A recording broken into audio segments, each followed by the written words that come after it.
Hi everyone, and welcome back to Lanterns of London episode 20, our season finale for season 1.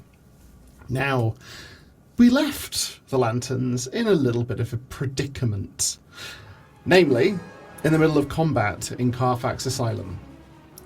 Edmund, you are currently in the remains of Carfax Manor, overseeing the asylum from a distance, banging a large wrench against a tuning fork to interfere with whatever device it is that they're using in the asylum. Having discovered your location using a tuning fork paired with the one you've been banging, a person from the asylum appears to have sent 2 clockwork soldiers to come and deal with you. However, Skip, seemingly pricking his ears up and hearing that something was about to happen, dived out the window into the central courtyard, dashed through the bars of the gate, and is now barreling up the hill and has just jumped in after one of the clockwork soldiers on the floor beneath you. Meanwhile, Tristan, you are currently in combat along with Sherlock Holmes and Nathaniel with one of the clockwork soldiers, which, to be fair, is looking very much the worse for wear. Its porcelain face has been smashed and is currently leaking fluid down its front, but it is still standing on the stairway up to the different floors at the back of the asylum. And Oliviera and Alice have just entered the room of one John Watson, who is currently tied to a bed and in a straitjacket. So, with that being where we are, Tristan, we start the round with you. There is a somewhat injured-looking clockwork enemy in front of you. What would you like to do about that? So the enemy is coming up the stairs at me? Correct. Tristan is going to be swinging, but this time he's going to actually be going low. Trying to kind of like slash this thing, just get one tiny little wire tube off around its leg so that it's going to try and get it flowing backwards. So are you going for a cold shot here, or are you just trying to injure it? I'm just trying to injure it, I think. Then go ahead, it's going to attempt to dodge. Is anyone ganging up with me? Currently, Sherlock Holmes, and also because of one of his qualities, Nathaniel is able to gang up from range. Excellent. That is an 18 for 5 success levels. Their dodge was only a 13, meaning you did full damage. How would you like to finish this one off? So I slice one of the smaller actuators on its knee, and as it begins to topple over, Tristan just raises up one leg and kicks it down the stairs. It flies down the stairs, landing with a shatter of glass as the brain jar just seemingly bursts open, and it slides down a couple of steps towards the lower floors. Oh, I did not care for that noise, actually. Is that everything from Tristan? You do have another action. What else is around me? I mean, that was the last enemy that you can see. I will say the other things you have seen is that Alice and Oliviera have gone upstairs, and with the state of intention of finding Dr. Watson. You also know Skip has pricked up his slightly mismatched ears and jumped out of the window and seemingly sprinted off. Oh, one sec. Those are both compelling things. I'm going to roll to see who I go after. Evens is Oliviera and Alice. Odds is Skip. And it's even. So Tristan is going to go after his dear friend, the doctor, and the lady. Okie dokie. So you're just sort of going up the stairs to get to the floor they're on. Perfect. Yep. Grand, in which case that will take us to Edmund. Edmund, you can hear on the floor below you, and you have seen one of the clockwork guardsmen jump through the window of the floor below you. You are on the second floor, it's jumped in at the first. And you have seen Skip run blindingly fast up the hill and jump up through the gap behind it. What would you like to do?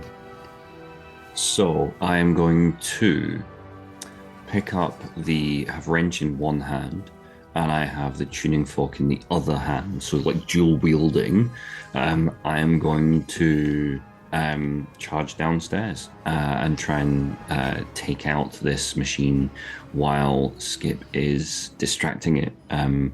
Predominantly out of a protective instinct for Skip more than anything else. Okay. You go down the stairs and you see through the door that's standing open into this room where the window has been shattered.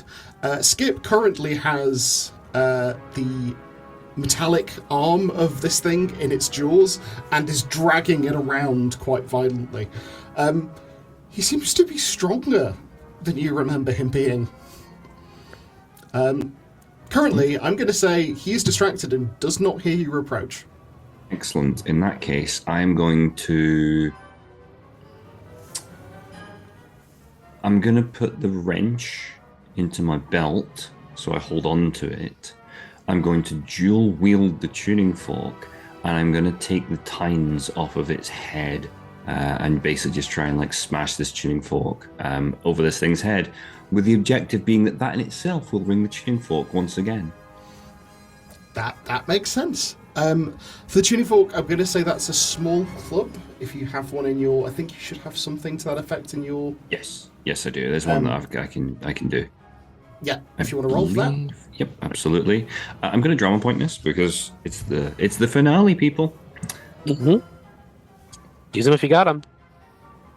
That is a 24 for 7 levels of success. I believe that's doing 17 damage. It is. You bring the shooting fork down on the back of this thing's head, knocking its hat flying, and as you do, you just hear a crash of glass as a crack appears in the back of this sort of jar that was concealed under the hat, with a brain floating within it. That is going to... Yeah, that's done a fairly big chunk of damage to it. It is not looking well. Good. I think that's everything for Edmund. Uh,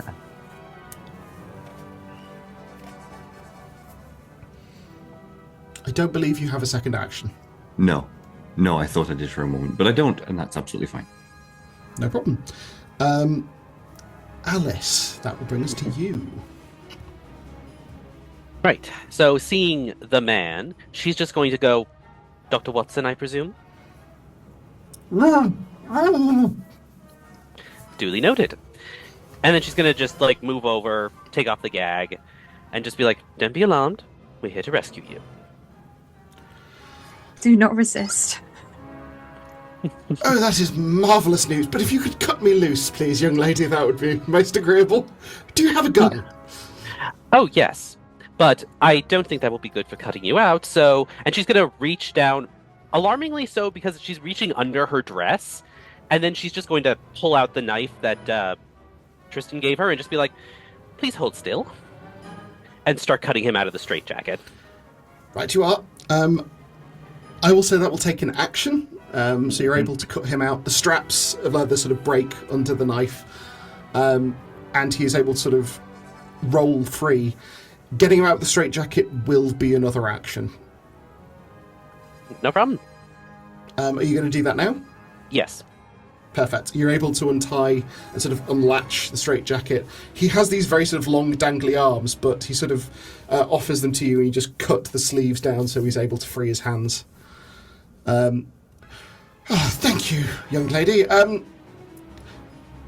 What are we doing? Where are we going? What... Well, we've already taken the liberty of getting Mr. Holmes out of here. Well, he's on his way out. We need to get you and... Well, you and him back to London. That sounds like a most excellent plan. Please, lead the way. With pleasure. That will bring us to the clockwork. So, the one that is still outside is still making its way up the hill. The one in the room with you and Skip it has a clear instruction. It's going to try and go for you, Edmund. It's going to be at something of a disadvantage because it's still being grappled by Skip.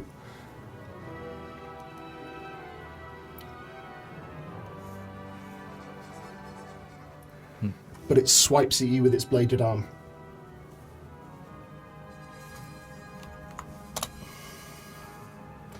It only rolled a single success. Are you attempting to dodge or parry?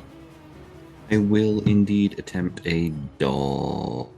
No, do you know what? To heck with it. I'm going to do a parry. Mm.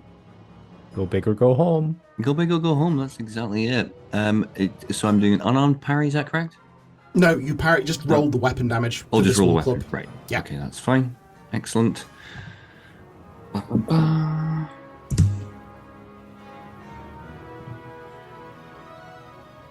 That is a 24 for 7 levels of success, doing damage of 17. You manage to get the tines through the blade and just twist, and in doing so drive the blade back through some sort of piece of machinery that starts spurting hydraulic fluid down its front. You're pretty sure you learned that from watching Tristan. I learned that from when I stood over the machine when we first encountered them, and I studied it. Yes, indeed. You knew exactly where to hit. Exactly. Okay, excellent. That will bring us to Nathaniel. Go ahead. It's very good that Tristan decided to go after Alice and Oliveira, because I promised to protect Skip, so I'm going out the window. Going out the window, I'll remind you, will lead you into the inner courtyard. So there is still a gate down. Skip could get through because he is small enough to go through the bars. Can I put the muzzle of the gun through the gate? Oh, yeah, you can. There's one still making its way up the hill, right? There is. Elephant gun. Drama point. Yeah. It doesn't know you're there. It's not doing anything about that. So, Get its ass. Oh, I forgot to drama point it, so it's a lot more.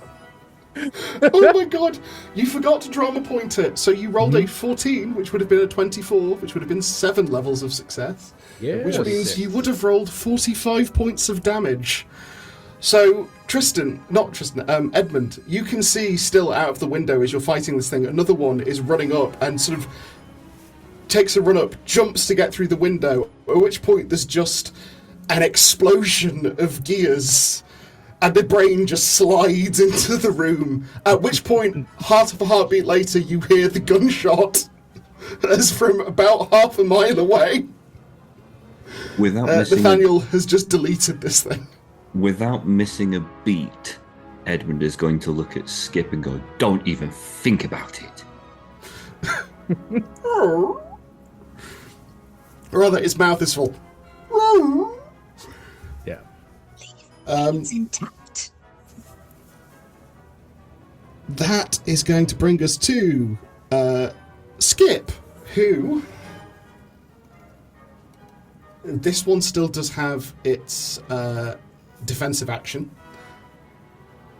Skip is going to attempt to bite it. He gets 14, so 3 levels of success for 15 damage.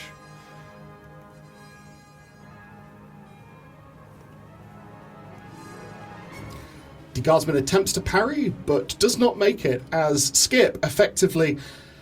Again, he's not particularly heavy, so you're thinking that he must be getting the leverage by digging his claws into the wood of the floor, but he manages to snap his head around, and like a terrier with a small mouse or rat, he just shakes violently as cogs and bits just fly off this thing until eventually he's just holding an arm in his mouth, and every other part of this is splattered across the walls.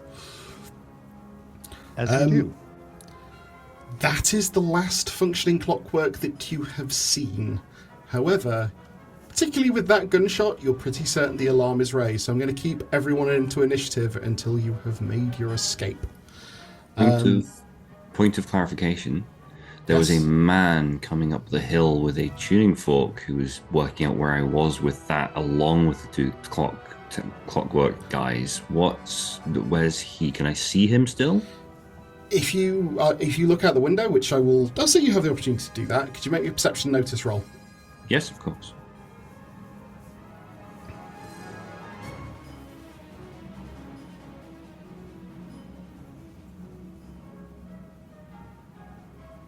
13 for 3 levels of success. That man appears to be booking it as fast as he can towards the carriage house. Understood. Are you sure about that? Currently.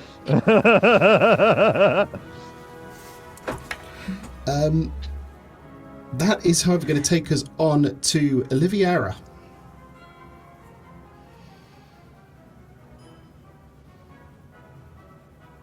Apologies, medication.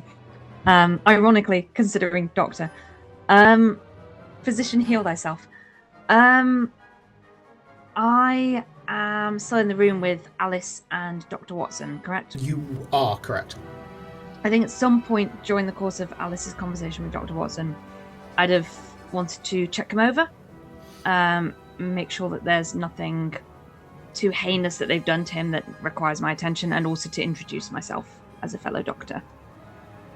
Make me a perception doctor roll to start, then. See what you've gleaned from what you can see. Problemo. Yeah, just want to check for stuff like concussion as well. So doctor perception. Correct.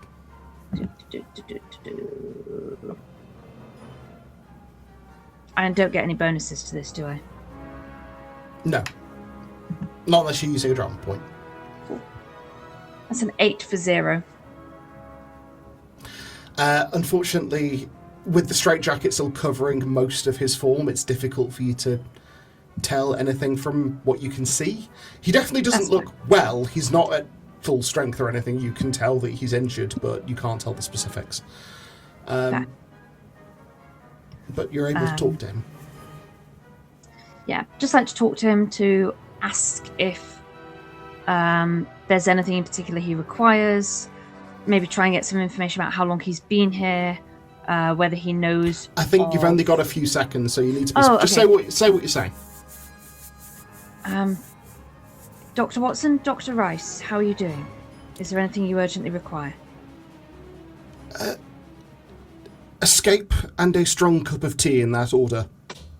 Sounds good. Let's go. And I turn heel and start to make my way out of the room. Okay. You're able to make your way back down the corridor to the top of the stairs, where you can see below you Tristan and Sherlock from where you're stood. You can see Tristan coming up the stairs actually to meet you. Okay, amazing. I and then go to meet. While also kind of gesturing backwards if I can. For the benefit of our listeners. Sorry, I'm gesturing backwards and mouthing, "It's Dr. Watson." Maybe... Actually, no, you know what? You said Sherlock's there, right? Yes.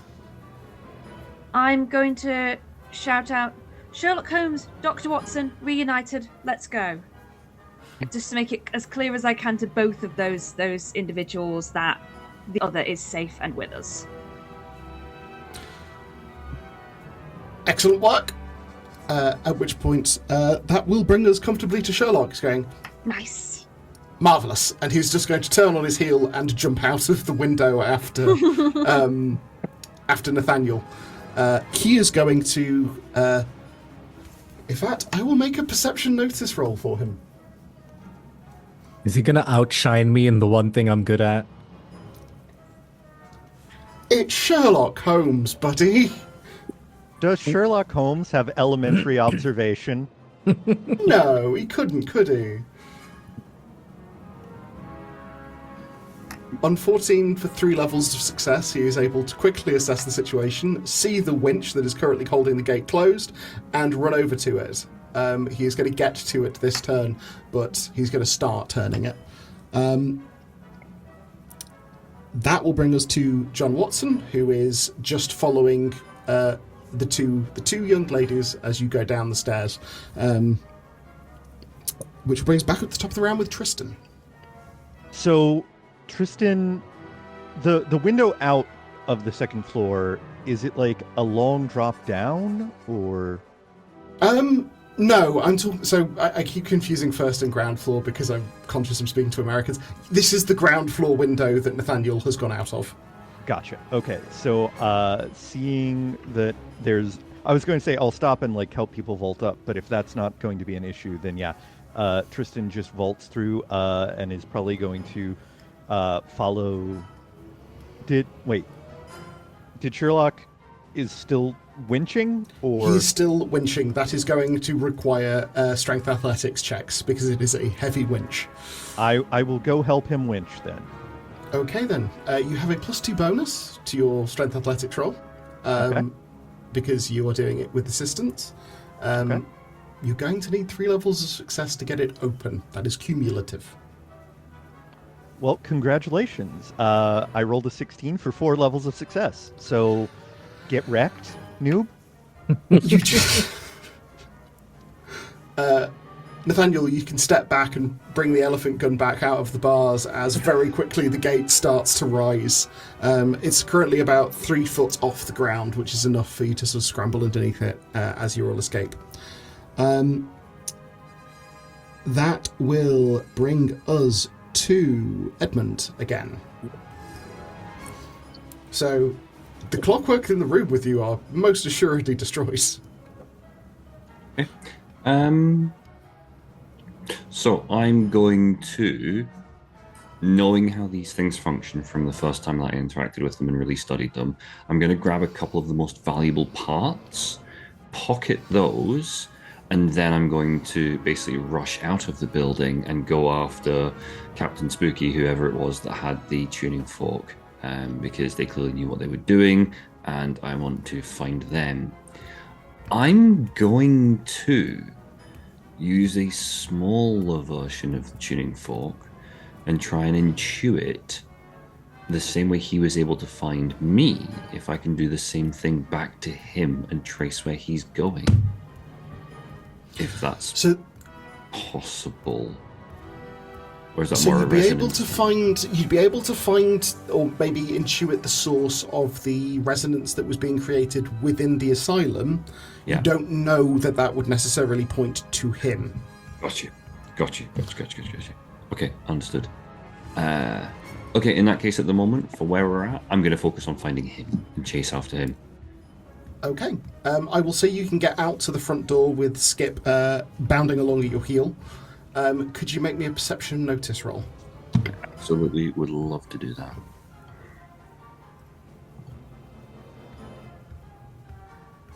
Seven for no levels of success whatsoever, even remotely. It looks like a few people are running about now. It's difficult for you to gauge which one was the one you saw before, but it definitely looks like there's now more activity around the outside of the asylum. So, Alice. Okay, so I assume I can move out, like, to the gate where everyone else is. Yes. Okay, can I make a perception notice roll to see if I can see the guy? I mean, yep, you can make a perception notice roll, see what you see, because you don't know to look for him. This has all happened while you're inside and don't have line of sight. Yeah. Right, yeah. Yeah. Okay.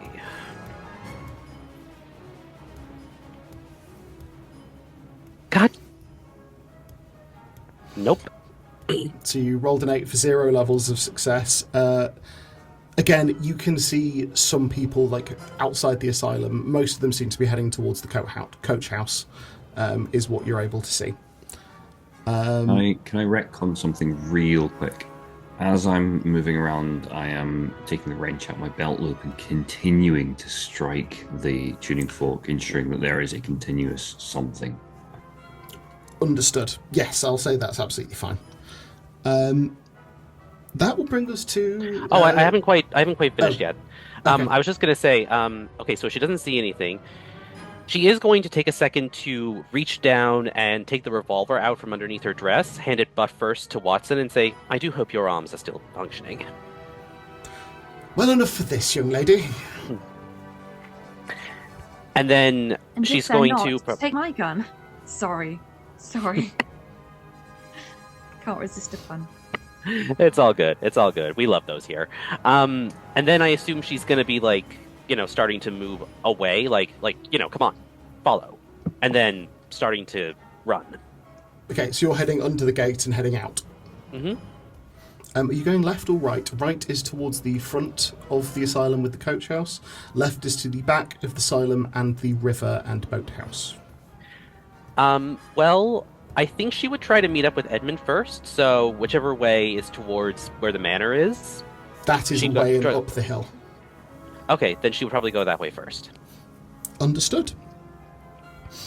That will bring us to a point in the initiative where things are happening that you can't currently see.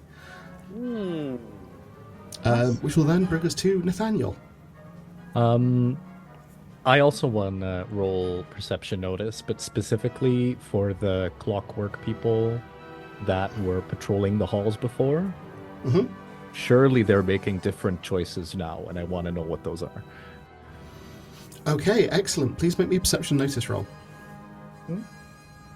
Is this to spot danger of any kind? It is.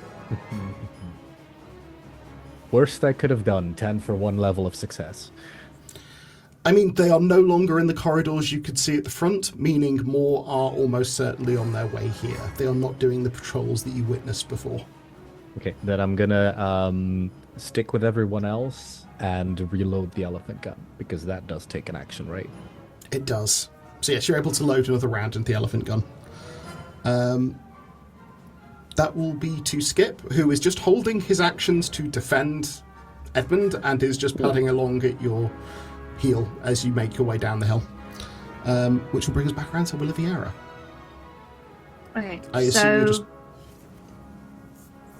running, yeah. Have I now retrieved everything that is mine from here that was confiscated? You were able to grab your doctor's bag. The only thing which I haven't got did... the ticker, have I? You do not have the ticker. That is the one thing you are missing. The last you saw that was in Dr. Seward's pocket.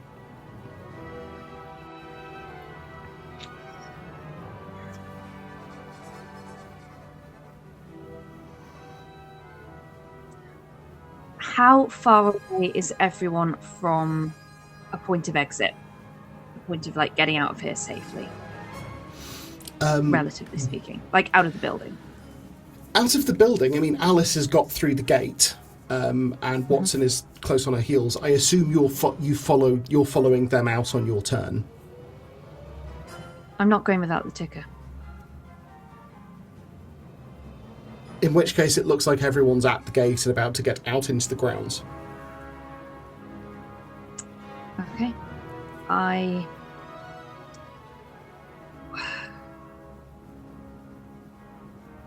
Where am I relative to the rest of the building? Like, what is So- above and below me? You have come down the stairs, I assume, and you're at the window going into the courtyard. Above you is Dr. Seward's office, but you know he wasn't there when you last were there, because that's where you found out where Dr. John Watson was, by looking at the patient notes. And you know he has the ticker on him. The basement that you were kept in is below you. Some patient rooms, including the one Dr. Watson was in, were above you. That is currently where you're oriented. I'm going to make my way vaguely towards the direction of Seward's office with the thought of potentially staking it out. I also want to know where Saris is and what he's doing. Yeah, I mean, you've not seen Dr. Saris at all here, to be clear. Okay.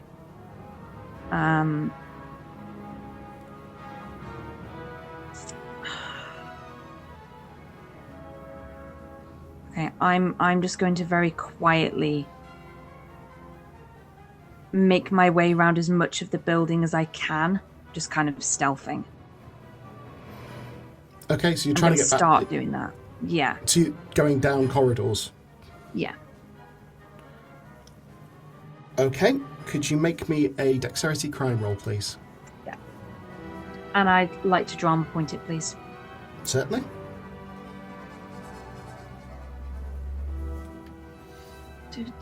Dexterity crime. It's a plus 10, isn't it? Yes. Come on. There we go. It's a 22 for 6 levels of success. I mean, you're very effective at being quiet. What I will say is the corridors that you're able to see along this sort of like staircase you're on appear to be empty. There are doors going to the opposite sides that you've not been through to yet, but they appear to be locked. Would that change at all if I were to use the site? I mean, there's only one way to find out. I'm doing it. I use the site. There is a vague sort of shimmer in the air.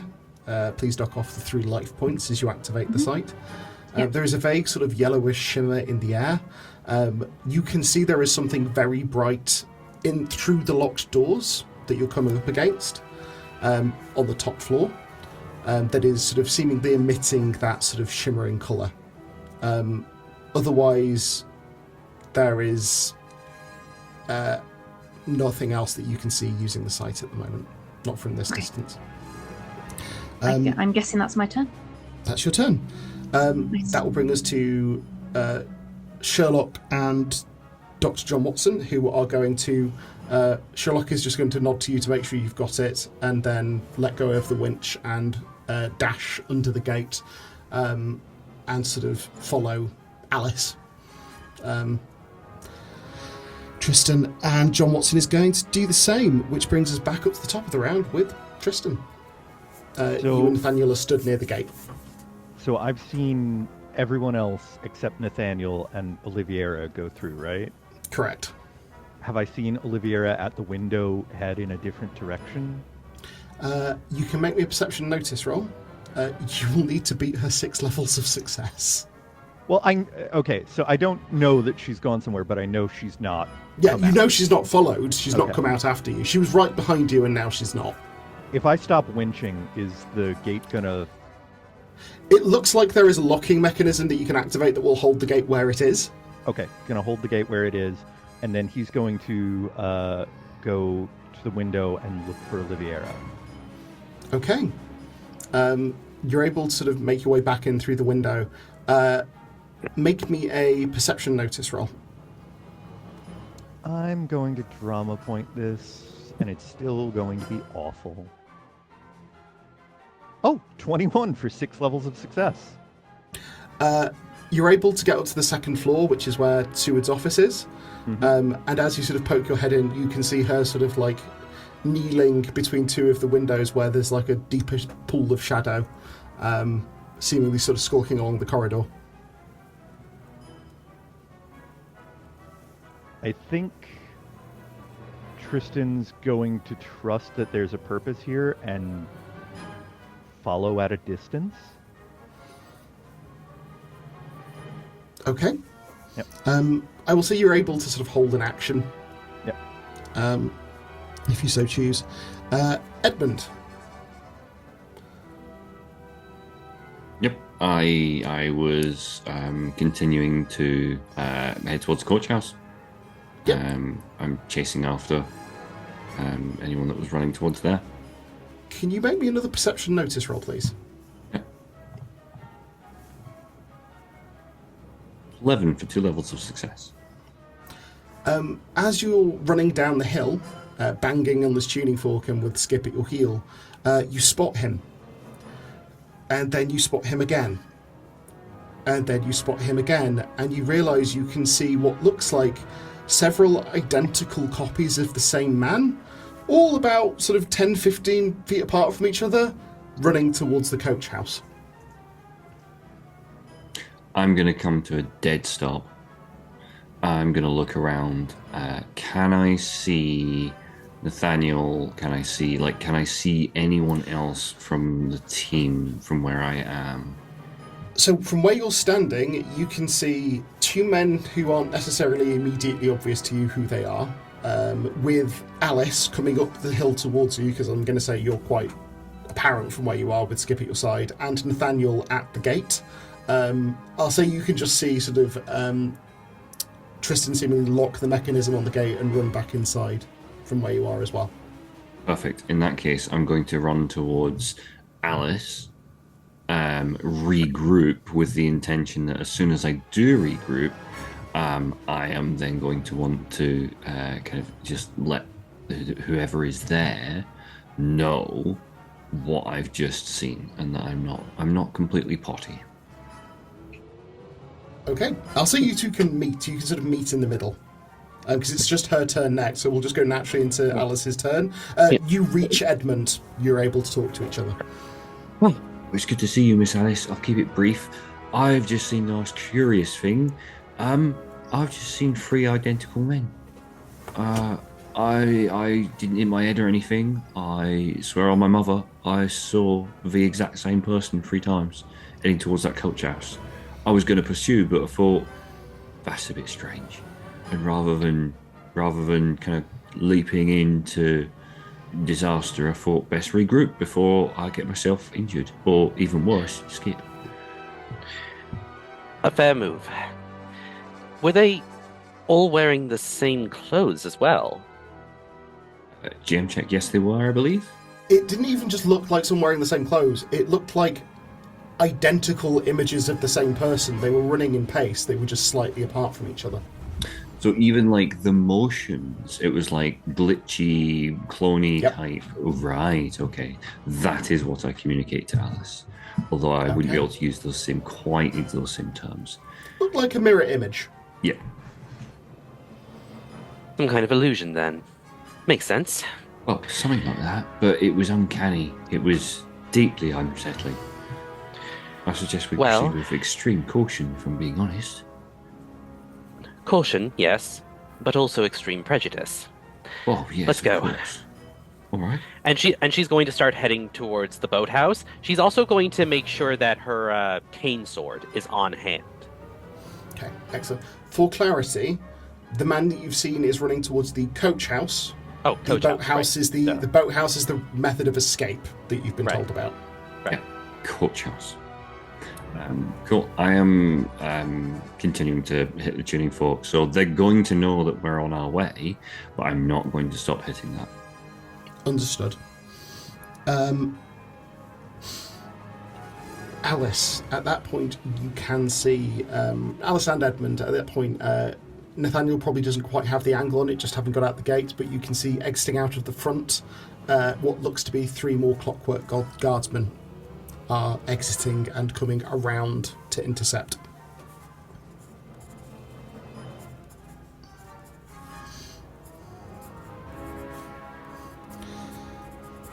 That is their go, however, which brings us to Nathaniel.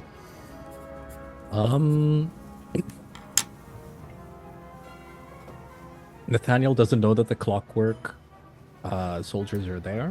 I would let you make a perception notice roll. It will not be as easy for you to tell as for the others, because they're on a hill looking down at the asylum. You've just come out the gate. Mm-hmm. Fuck it, we roll. 16 for 4 levels of success. You can hear the sound of metallic feet on gravel, and from the sounds of it, you think it's 3 of them. I didn't add the +2, by the way, so it would have been more. Yeah. So that would be 5 levels of success, for which I will give you. You can also see what look like 5 identical copies of the same man sprinting towards the coach house from where you're stood.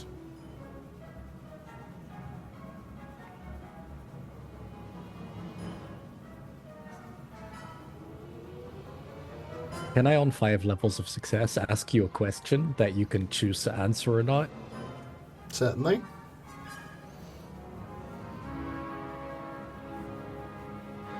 Are they what kind of ground is the 5 people person running across?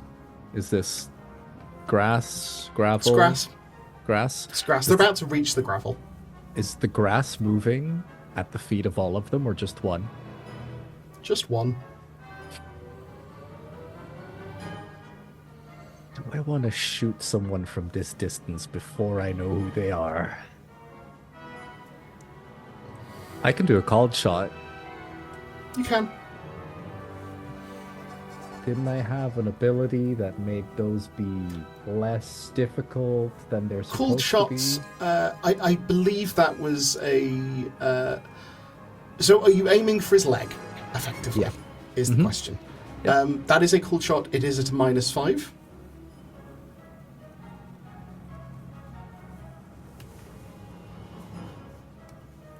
Sure, why not? I'll use the regular rifle because I don't want to explode this person. But yes, I'm drama pointing this one as well.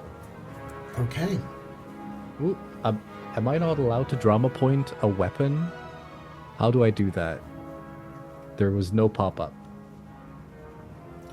I got one, but it's a bit weird. I'm not entirely sure what Roll20 is doing, but I think I understand what it's saying. That's very odd. Well, you do 31 points of damage, and a 19 definitely does hit, as... Well, the 19 would be -5 plus 10, so it would be 24 to hit. Jesus. So you in fact do an additional 2 points of damage, as there is just a blast of red as this guy's knee just is obliterated. Immediately, the 5 copies that were alongside him shatter like glass, and he crumples to the ground. He immediately starts hobbling to get back up and start running inside the coach house, which he has almost reached, but he is now on one leg. I'm also gonna gesture towards Alice and Edmund and kind of point at Sherlock and Dr. Watson and then in the direction of the boathouse and hope you get the meeting. Yeah. Understood. That will bring us to Skip, who is, again, just going to carry on following Edmund unless instructed to do otherwise. Oliviera, can you make me a perception notice roll, please? I get to add a thing to this, don't I? You only when it's relevant, in which instance it isn't. In this instance. Trapped. Okay. Perception notice. It's a 17 for 5 levels of success.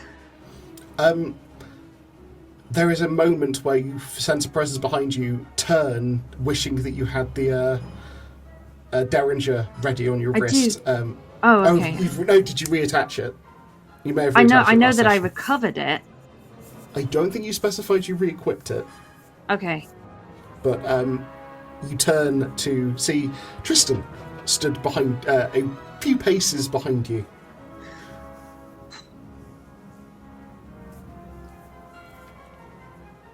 If I've had that wish, because you said that thought enters my head, right? That I wish that I had the Derringer reattached? Yes. I'm now going to reattach it because I've had that thought. Yep. I will let you do so. Where am I in relation to Seward's office? About 5 feet away. You're currently on that level, was what I decided. Okay.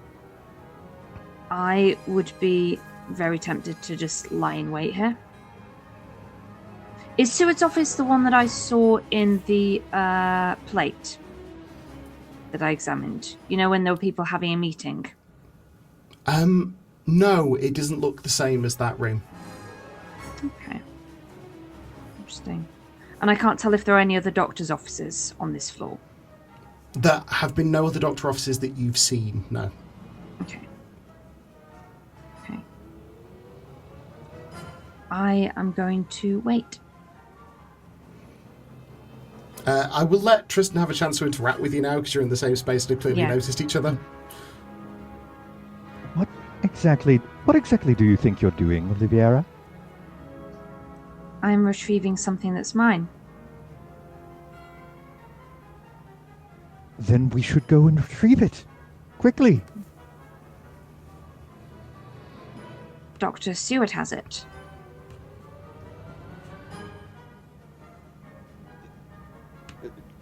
Then let's go and retrieve it from him. Have you seen him? I was assuming that you knew where we were going. I was just going to stake out here until he returns. I don't feel like that's going to be a tactic that's terribly apropos given our current temporal situation. That is valid. Let's keep going. And I think we just keep circling round the building until we find a doctor that isn't me. I mean, if you're going to try and search for doctors, I will say you haven't seen anyone else at this point. There's been multiple gunshots, and there are several things coming to kill you. You haven't seen anyone in this wing other than Seward, and he is not currently here. Then I'm going to head to another wing. Okay, so you head back the way you came across the top of the gatehouse. Mm-hmm. Okay, Tristan, are you going with her? Yes. Funnily Understood. stalking behind her, upsettedly. Okay. Edmund, you've seen... I mean, what you've seen is dear sweet Deacon Nathaniel blow a man's leg off at, like, a good 100 paces, and then signal to you, and seemingly regarding Dr. John Watson and Sherlock Holmes. Sorry, Olivier? Sorry, just doing a quick retcon, if I may. Can I... Yeah. So you know how I cultivated the explosive puddle stuff? You didn't end up developing that. That was Did an I not idea. end up developing that? No, you didn't. Apologies. It was on the item name. It's on your list Right. of potential things. You haven't done it. Okay. Apologies. I thought that I did. No It worries. does say that I have smoke bombs, though. Possibly. Anyway, that would be for another turn. But No worries. I was just going to leave something in his doorway, just as a little gift when he gets back. I don't think you have the actions to do that at this point. Maybe That's next fair. turn if you wish to, but No worries. Edmund. I think we've headed off by then. Yeah, Edmund, you have seen dear sweet Deacon Nathaniel blow a man's leg almost clean off, and then signal to you regarding Dr. John Watson and Sherlock Holmes. Yeah, I have, haven't I? Yeah. I've seen that man fall to the ground Mhm. and try and make it to the gatehouse, the coach house.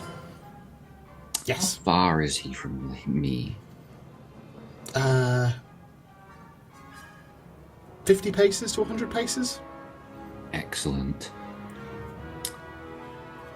Edmund's gonna duck down, like just kind of crouch down a bit, lean in towards Skip, point at this legged creature, and just go, fetch.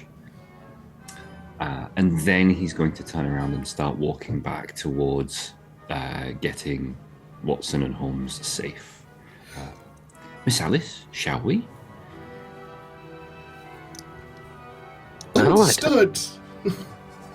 Sorry, Alice, go ahead. Oh, I was just going to say, perhaps you could handle that. I need to get them to safety. Oh, so to be clear, he's planning on just walking them to safety, and Skip is going to like bring this guy to him Oh, as okay. he walks towards. Okay, sorry, I misunderstood. Yeah, no, that's fine. Yes, I suppose so. And they shall. I'll continue again. I'll continue hitting the fork and all the rest of it, and Yep. making it. Yeah. That works. Okay, that will bring us to Alice.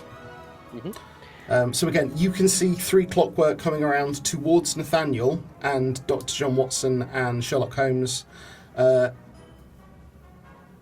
And- thought Sherlock Holmes and Dr. Watson were with us. No, they are still a bit further down the hill. They're sort of following you, but they're a little bit of a distance. Okay, fair enough. Okay. Okay, and how far away are the soldiers? 100 paces ish. Okay. Then I'm going to... Okay, so Dr. Watson has the guns, so... Okay. So I'm just gonna turn to Edmund and just go, I'm going to back up Father Wolf. You take them and go. And then she's going to rush down at the soldiers and if she can make it there in this turn, I'm going to attack one of them. Yeah, sure, I'll say you can get there at this turn. You've got quite a high dex. You're able to sort of slide across the gravel as you meet the first one. Would you make your attack, please? They are going to attempt to parry. Okay. I'm probably going to drama point this one then. Which means I add an 8 because I still have the thing going.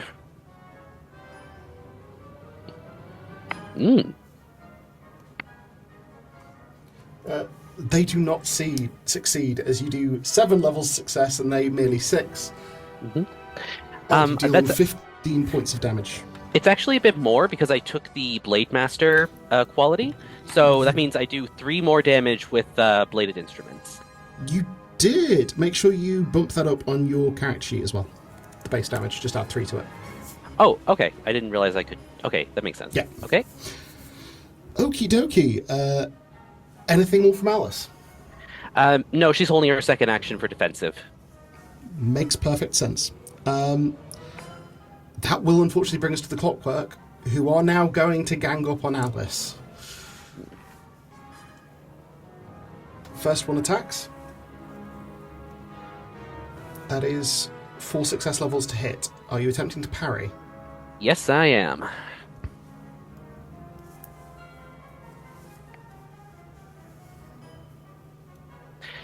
Oh, damn it. Even if I add a drama point, that's not gonna... Is it? No, you did not roll high enough, unfortunately. Meaning you take 9 points of damage, reduced by your armor, which I believe is 3 points of armor for your corset. I believe... Well, oh no, wait. I don't think I have a corset anymore. Oh no, you don't have access to your old clothes. You just take the 9 points of damage, I'm afraid. Well, I do still have 2 points of natural armor, but... So reduce to 7 then. Yeah. The second one is going to attempt to attack you. Okay. I don't have any more defensive actions, do I? You did keep one back for extra for defense, so you do have another one. Oh, I figured that was what the parry was. No, that was your regular defensive action. This is the extra one. Oh, okay, that makes sense. Okay. So bear in mind it is at -2 because it is your second defensive action. Okay. Then I'm using a drama point for this one. That's very wise. Let me just pull up the thing again. Then I add on the 8. Ooh, just enough. Just enough, as it gets 5 levels success to your 6. You deal 17 points of damage to the second one.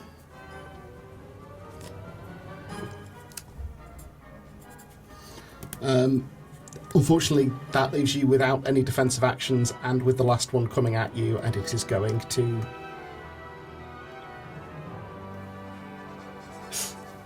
deal 17 points of damage. Well, 15, I think, because natural armor. Yeah. I can't hear you, Rena, you're muted. Keep muting myself to cough just like last time. Can I parry from range? You can parry from range. But only if you're using your revolver, so you would need to drop the elephant gun and pull that out of your belt. That's fair. Can't do that out of my turn, I guess. Switching weapons would seem... I'd say you could if you dropped the elephant gun, but you'd then need an action to pick it back up.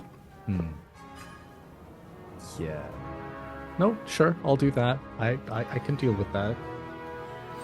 Okay. Would you Wait, please... Reno, doesn't have the... Nathaniel doesn't have the elephant gun right now, does he? Because he used the revolver to shoot the guy who was I used the hunting rifle. He used the rifle. So you dropped the hunting rifle because you have the elephant gun in its holster. Mm-hmm. But okay, yeah, right. you'd have to They drop have that. to be the revolver either way. Yeah. Got it. Okay. Now, just to make sure that I'm doing this right, how do I add a drama point to an attack roll? Because It should just be a matter of adding +10. I'm not sure what Roll20 did last time. But +10 where? Because it's not showing me a pop-up to add anything when I click the attack button. It should, I think. Yeah. I'm gonna try. It's not going to. That might be because now I it does. recoded it. Oh, no, never mind. Now it does. Maybe just Roll20 had a moment. Yeah. Is it at a minus anything? No, it's not.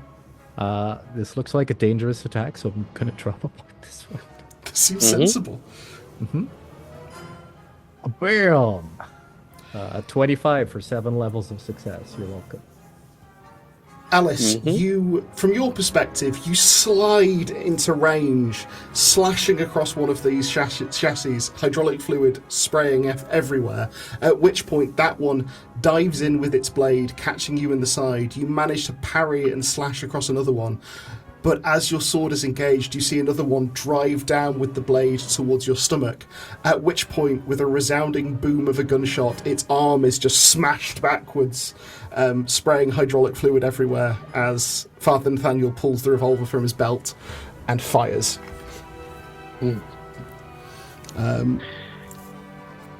That will bring us to Skip. Well, it brings us first to the man who is hobbling to the door and pushes on the door of the coach house, at which point he hears a scrabbling behind him, turns and disappears from everyone's view and screams as Skip barrels, it basically jumps into this man's chest, knocks him back. There is an awful, gut-wrenching scream. And then a moment later, the door of the coach house swings back open with Skip happily padding out with a human leg between his teeth. Oh my god. Is the leg attached to the human? Nope. That's my boy. Brings a tear to my eye, that does.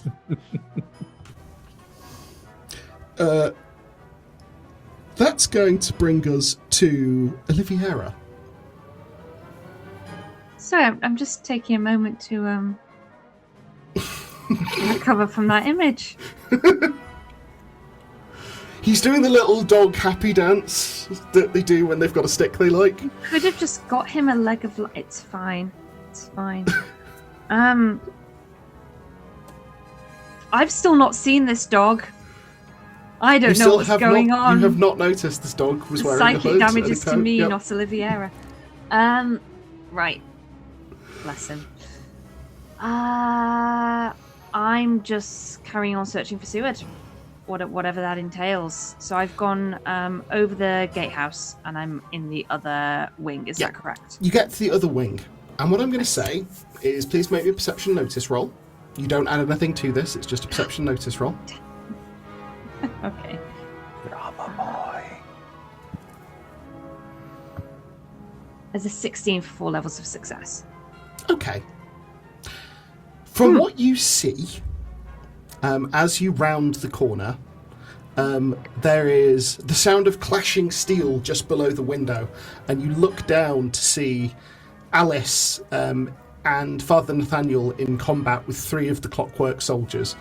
You look up towards the coach house and see a small dog barrel what appears to be Dr. John Seward through a door, and then you hear, even through the glass at this distance, a awful, tormented scream, and then see Skip come back out with his leg.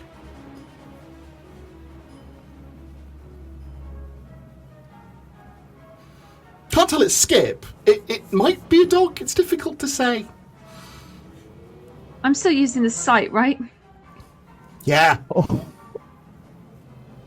Am I having any further information from using the sight Actually, at this that's point? a good point. It's Skip's aura. And rovers. It's a little bit brighter than it used to be.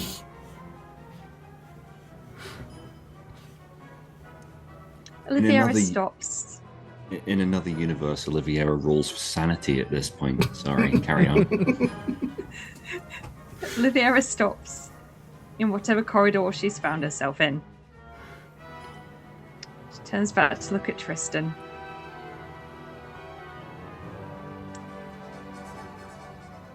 Yes. Tristan, Yes. my friend.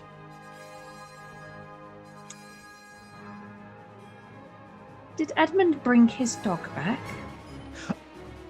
Oh. Yes.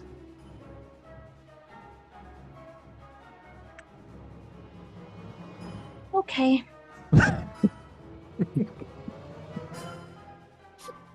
I had about the same reaction, yes.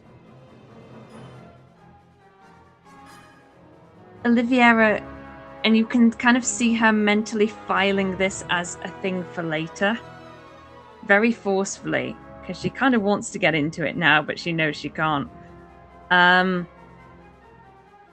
we saying there's been no kind of sight nor sound of Ceres at all? No, you haven't seen that man anywhere in the asylum in any context. In which case, I'm going to get my watch back. And I'm going to start making my way towards the... Forgive me, was it boathouse that he's in? Coach house. He's in the coach house. Coach house. Towards the coach house. Yeah. The easiest route I can take on my turn. The easiest route you can take is to go down the stairs out the front. Cool. That will be your full turn to get there. And I'm kind of relaying this to Tristan, like, cool, my stuff's over there. I'm good to go. And just turns and goes. Sherlock and John Watson turn to Edmund. Right, old chap. Where are we headed? Well, there's a boathouse, and from there we reckon we can make a good escape and get you somewhere safe, and then sort out some sort of food and beverage and recovery, because, forgive me, you both look awful. Rather like death warmed over, yes. Is that young lady going to... Oh my. Nope, she looks like she has it well in hand. Why does that priest have a revolver? We're a capable group. We are a diverse and eclectic mix of abilities and talents. It may be best to save questions for when we're in a better composure environs, something like that. Basically, we should probably just move for now. On mix of talents, Skip comes coming back up. This mix of a dog dragging like it as well.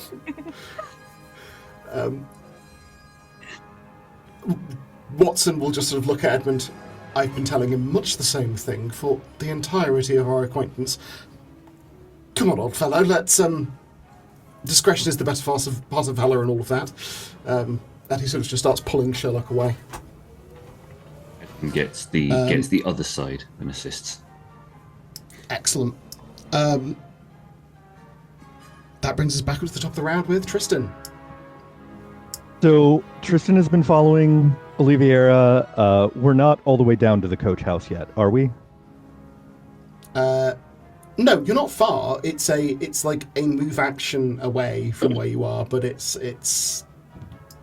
you would need to get down the steps and out. So you're sort of, if you're with pace with Oliviera, you've just reached out the front, which is your move. You could use an action to get further, in which case you could either get to the coach house, or I'll say you can get to the clockwork that's currently engaged with Alice and Nathaniel.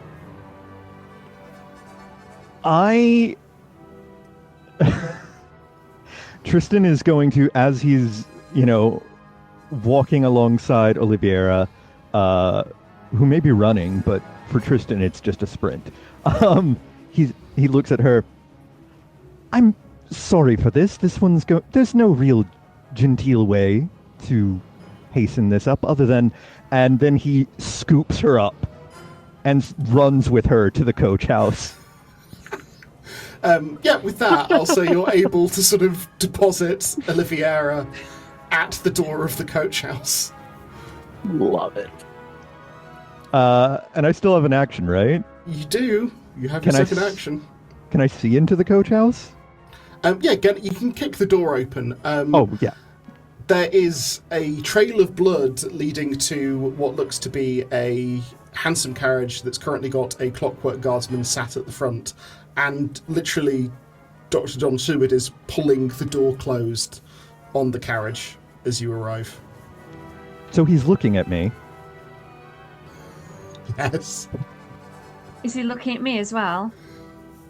I mean, he's looking in your direction. You're currently being held by I've been Tristan. protesting the whole time of, I could do this myself. I assure you I'm in very good health. I'm just kind of like batting at your shoulder a little bit, and then eventually just like, you know what? Nah, this is all right. This is fine. Yes, I know the line between chauvinism and chivalry is a fine one indeed. I'll get you back for this. And then, but the minute I see what Seward is doing, I drop it. Okay. Do I need to make a willpower roll? Seward is looking at me, and yes, he needs to make a willpower roll with a -5.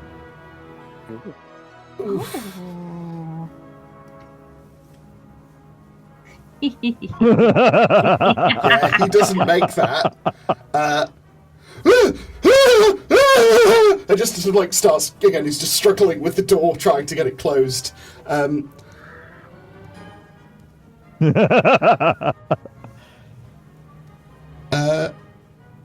the sake of our listeners, Oliviera is gesturing at Tristan, being like, "Hey, look at this guy! Scary, right? Hi." Okay, that will bring us back around to Edmund. So are you just sort of with one hand sort of banging the tuning fork, with the other you're trying to get Sherlock Holmes and John Watson down to the boathouse? Yeah, I'm going to want to do some kind of notice perception, something to just keep an eye out for danger at the boathouse. Yeah. Because I don't know what's there. I will say you're able to get round to the back of the asylum and start making your way sort of down this sort of path that then sort of like cuts down the hill and heads towards the river. You can see the boathouse from where you are, and you can see that the light glittering off the water indicates that it is getting towards evening. And in fact, you can see a barge slowly pulling up with a steam engine to the boathouse dock. Okay. There doesn't appear to be anyone there waiting for you or anything that would indicate any danger. Excellent. In that case, I am going to shepherd them to the boathouse. That is going to be everything that I try to do. Okay. As you're sort of going down the hill, there is a sort of padding at your ankle, and you look down to see again Skip with just a still inside a trouser leg with a shoe attached, part of Dr. John Seward in his jaws. Excellent. Yep. No, that's absolutely fine. I am not going to react at all. I'm just going to be like, oh, you're just the very best, you are. Oh, yes, you are. Woo! That brings us to Alice. You have 3 of the clockwork in front of you. I assume the one that Nathaniel shot is the one that's probably looking the worst for wear. Yes, it is. All right, she's going to target that one, but specifically what she's doing, she's not using her sword for it. That's going back in the sheath, and she's going to try to bludgeon the porcelain face and also like the tank behind it with the cane. Okay, so that's going to be a attack with a small club. Mm-hmm. I've got that right here. Let me just... I need to just keep this tab open. Don't forget the ganging up bonus. Yep, you have a +1 for ganging up. They are going to attempt to parry. Their parry is nothing to my drama points. Alright, how much is the ganging up bonus? +1. Okay, so that'll bring that up to 9. Oh, worst I could have rolled, and it's a 19 for 5 levels of success. They also got a 5 level success, but because they're attempting to parry, that means they lose. Meaning you deal 10 points of damage as you bring the cane down and shatter this vat of liquid, and a human brain just flops out onto the gravel as the thing just falls limply to the side. Unfortunate. She's again going to be holding her action for defensive reasons, so that'll be it for her. Okay, perfect. That will bring us to the clockwork. Both of which are, to be fair, they're gonna try and deal with Alice because you're in front of them and have done the most damage at this point. First one's going to go in for an attack. Has a +1 gang up bonus because of its ally being present. 5 levels of success for 17 points of damage. Okay, I am going to try to parry. This time with the blade.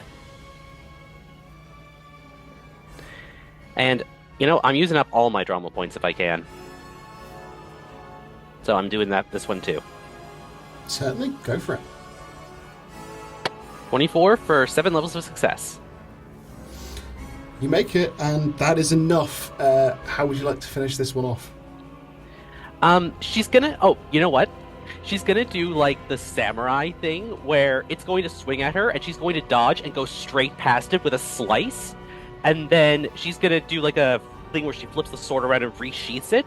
And as she resheaths it, all of its lubricant or fluid things are just going to, like, be sliced at once and just... Yeah, you're able to just do the full Kurosawa, and it just sprays hydraulic fluid everywhere and then falls backwards on the gravel limp. That brings the last one, who is going to attack you again. You have a second defensive action. It is at a -2. Okay. This time I think I'm just going to dodge. That makes sense.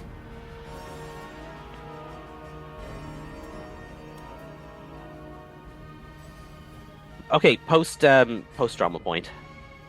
No, because a 16 is enough. It's the same level of success. So you're really? able to... Oh, dang.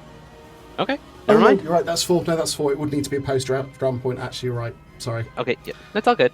Yeah, so I'm just going to hang- use another one. I think Reno... Do you want me to parry this one, or are you going to use the drama point? I mean, if you're offering... I'm not going to use a drama point this time. I'm just going to... Okay. We'll see. 16 for 4 levels of success, so that's not enough. That is not enough. Alice, do you wish to spend the drama point to dodge? Yes. I would like to be as uninjured as possible. Okay.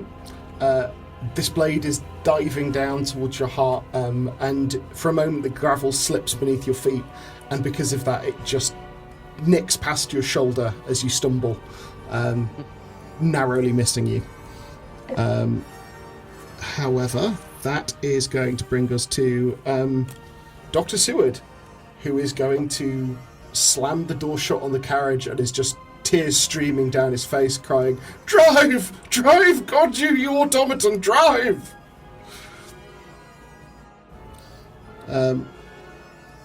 Which, with a crack of reins, the thing is going to start trying to move the carriage out of the coach house. Nathaniel.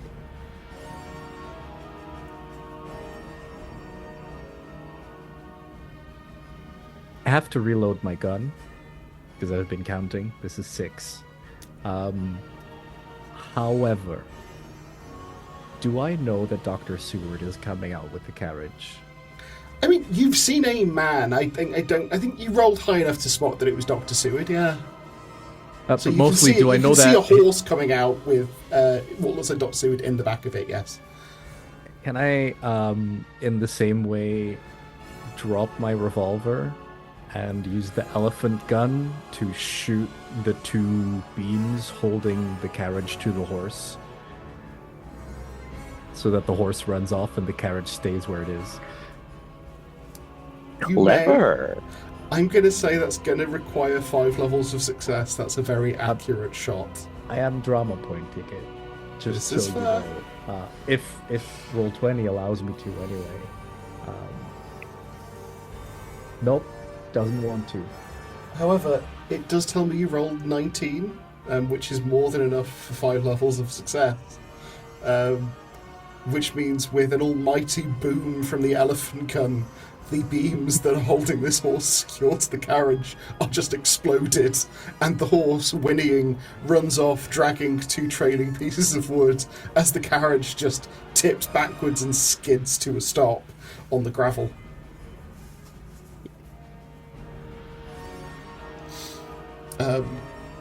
Yeah, that's that's going to bring us to Skip, who is padding along happily beside Edmund and ready to deal with anything that might threaten his companion. Oliviera, as you see Hi. Dr. Seward escaping with your watch, you see this explosion of wood as the horse just runs away.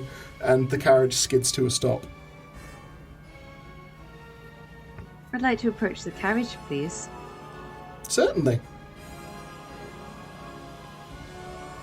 You're able to do so. I'd like to open the door, please. There is a dishevelled and incredibly injured-looking Dr. Seward on the floor of the carriage, blood sort of pooling beneath him.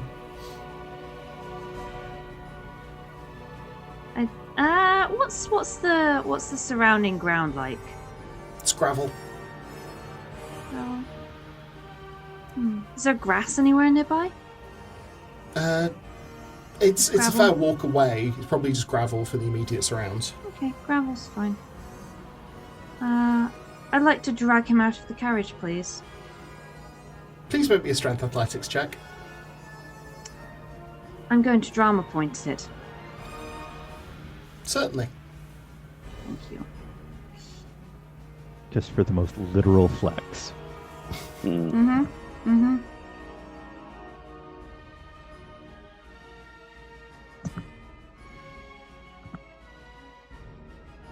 It's not terrible. 15 for 4 levels of success. Oliviera, perhaps out of anger, puts her back into it. I'm going to ask, on full of success, I'll give you a choice. Are you being careful with him, or are you allowing him to get further hurt? I'm being careful with him for the sake of what's in his pocket, not for his own. Understood. You're able to sort of grab his lapel and the surviving leg and pull, which means that his weight doesn't immediately slam down onto the gravel. He is lowered onto it. Immediately, blood starts to stain the white gravel. I will say you have enough time to go through his pockets. You can see the outline of the ticker. I take it. I hold it up to his face, and I say,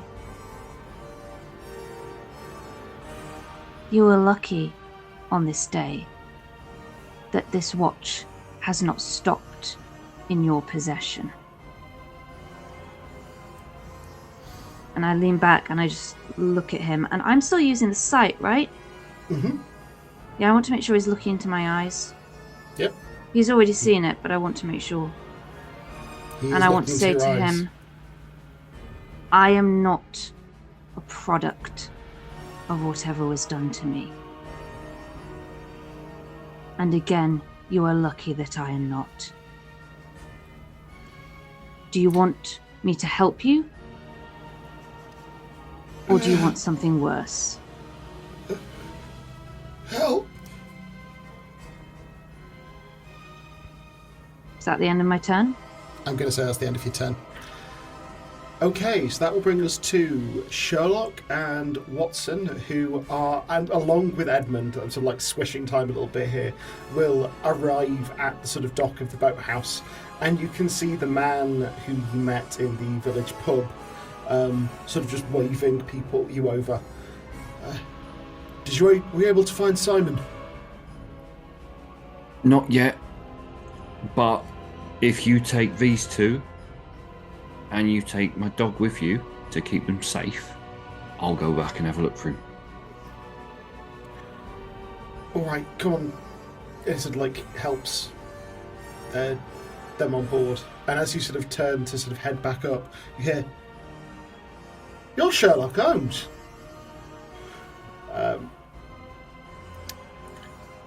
My last instruction to Skip is Skip, sentry, keep them safe. Woo! And you'll sort of like turn and sit, looking up the dock back towards the asylum.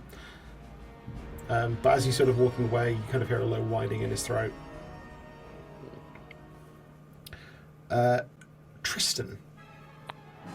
So, am I gathering from Oliviera that we're not going to let him die? That appears to be her intent. He sighs and looks down at Sewell. Are we taking him with us?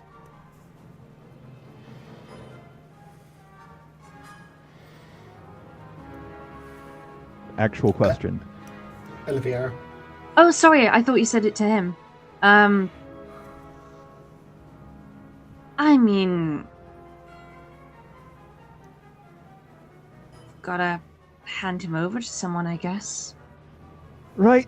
Oopsie daisy, you terrified sack of potatoes. It throws him over his shoulder. He's screaming and trying to like scrabble on the gravel to get away from you as you grab him and toss him over your shoulder. While that's happening, can I try and like tie his trouser leg or something, form some kind of tourniquet? On your turn, I will give you the opportunity to treat him. Sure. But it's obviously a little bit of a way around the round. I don't want him bleeding all over the place. It's unsanitary. Edmund, you are able to head back up towards up the hill. So I guess you can get back up to the top of the hill. You can see probably rounding the corner of the asylum appears to be Tristan with a man with one leg thrown over his shoulder. Oliviera shortly behind. Alice and Nathaniel appear to still be engaged with one of the clockwork soldiers, and that is currently what you can see. Oh, excellent. So I make it to the top towards the building. They are still engaged with the clockwork creatures. Is that correct? There are two of them still engaged? There's still one remaining. Yeah. Okay. I'm going to toss my last bright wisp towards them, shouting, "Cover your eyes!" And I am going to run straight past them inside and upstairs. Okay. The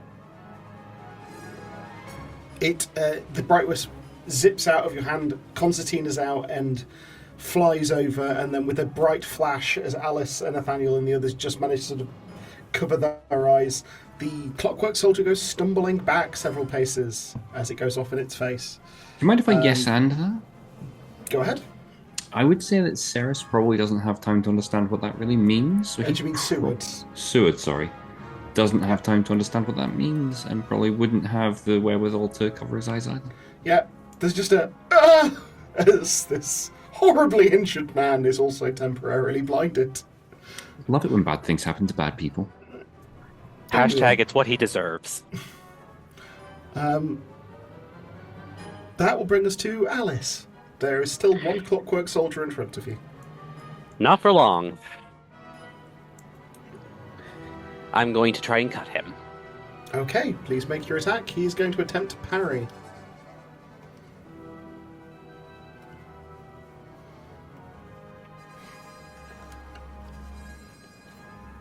Oh, okay.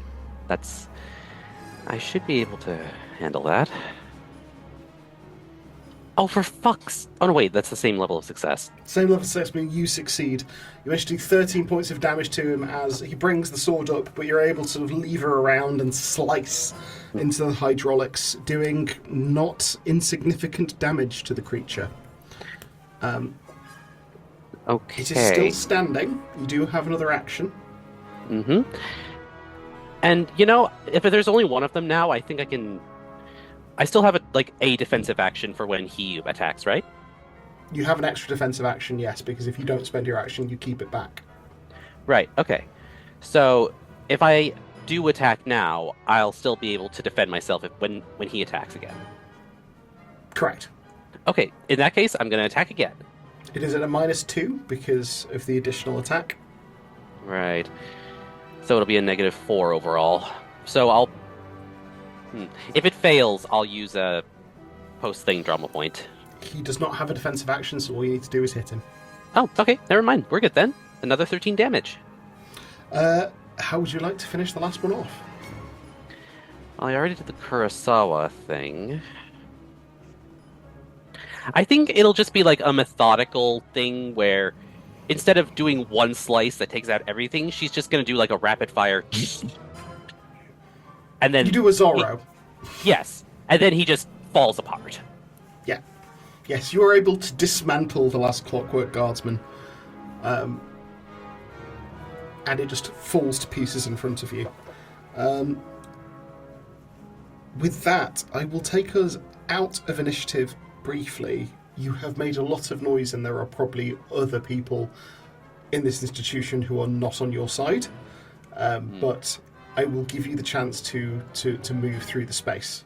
So, at the moment, positioning is Tristan has Dr. Seward over his shoulder, Olivia slightly behind him, Nathaniel and Alistair together, and Edmund has just headed in through the one of the sort of side doors to get in, and is currently going through the sort of back level that you were in before, where Olivia was being kept.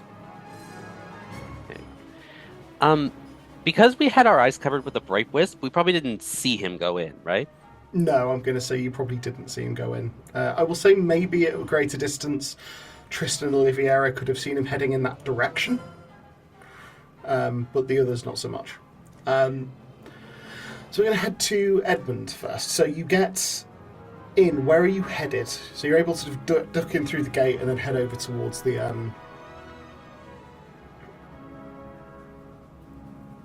This place has clearly, in Edmund's mind, been used for nothing but bad things, and has affected nothing but good people. He's going to be moving through the corridors and everything. And as he's moving past each door, he's going to be calling out for the... was it Daniel? Sorry, was that the name? Simon. Simon. He's going to be calling out for Simon. As he goes, he's going to open every door he passes. Every single door he passes, he's going to leave open. Okay. Whereas Dr. Watson was tied down, many other people in these cells are seemingly just restrained inside straitjackets. They are able to stand, albeit not easily. And the men and women in these cells start sort of stumbling out, bleary-eyed, clearly not fully compos mentis. One of them has a sort of large sandy beard and sandy hair, and when you're sort of calling Simon... That's me. I'm Simon. Oh, fantastic. A friend of... I believe his name was Ian, runs the bar. A friend of Ian's sent me, asked me to make sure you got out. And what I'll do is I'll give him directions to get out of the building and indicate that he should kind of shuffle people out of the building in that direction. I'm not going to follow them. I'm going to continue moving through the building and continue looking to open all of the doors that I can, moving upwards as I do so. Okay. You will be able to open, effectively, the patient doors. I will say, those of you who are still on the outside, at that door, window that was open on the ground floor on the inside of the courtyard, people in straitjackets start like trying to sort of inchworm their way through and get out.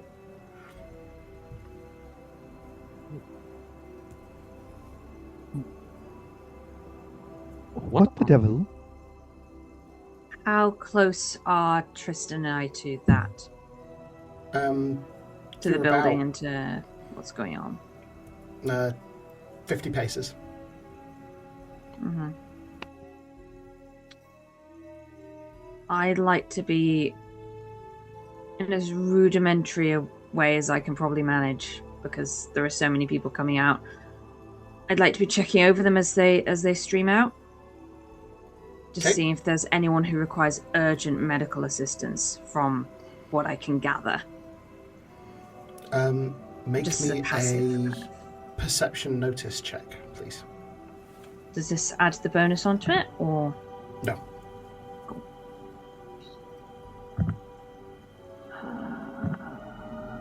No. I'd like to retroactively drama point it, though. Okay, that'll get you to a 13, which I believe is 3 levels of success. Yeah. They are injured. They have some of the same injuries you saw on Sherlock Holmes, though in most instances less pronounced. Okay. They are all sort of bound in straitjackets, which is making getting out difficult. All of them are injuring themselves on the glass or falling to the gravel trying to get out, is something you are noticing. Okay, I have something I'd like to do on my turn then. That's all good.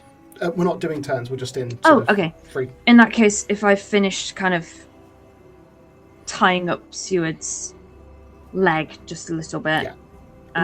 Make me an intelligence doctor roll to treat Seward before if you want to have. No worries. Because I'm conscious you said you would do that on your turn, then we came If out. this fails, it is not on purpose. Intelligence doctor, was it? Sorry. Correct. 10 for 1 level of success. Which is increased to 3 because of your doctor's bag that you now have back. Amazing. You're able to staunch the bleeding. He is not immediately going to bleed out and die. At this point, you have effectively stabilised him at least for a while. Marvellous. We can question him later. I'd like to be running to treat anyone who needs treating as they come out. I will say you're able to basically help people get out and sort of start freeing them so they're able to more ably sort of get away from here. Yeah, amazing. Thank you. The rest of you, are you doing anything in particular? I'm spending a bunch of time picking up all these guns that I've been dropping and reloading them. Okay. And if nothing happens while I'm doing that, I think I can intuit that Edmund disappeared and then people started coming out the building that he's in there somewhere. Yeah. Can I see if I see him through any of the windows? Make a perception notice roll, please. Yeah, do I get a sense of aura if I don't know if I'm still using the sight at this point. I'm going to say at this point it's going to have faded. Valid.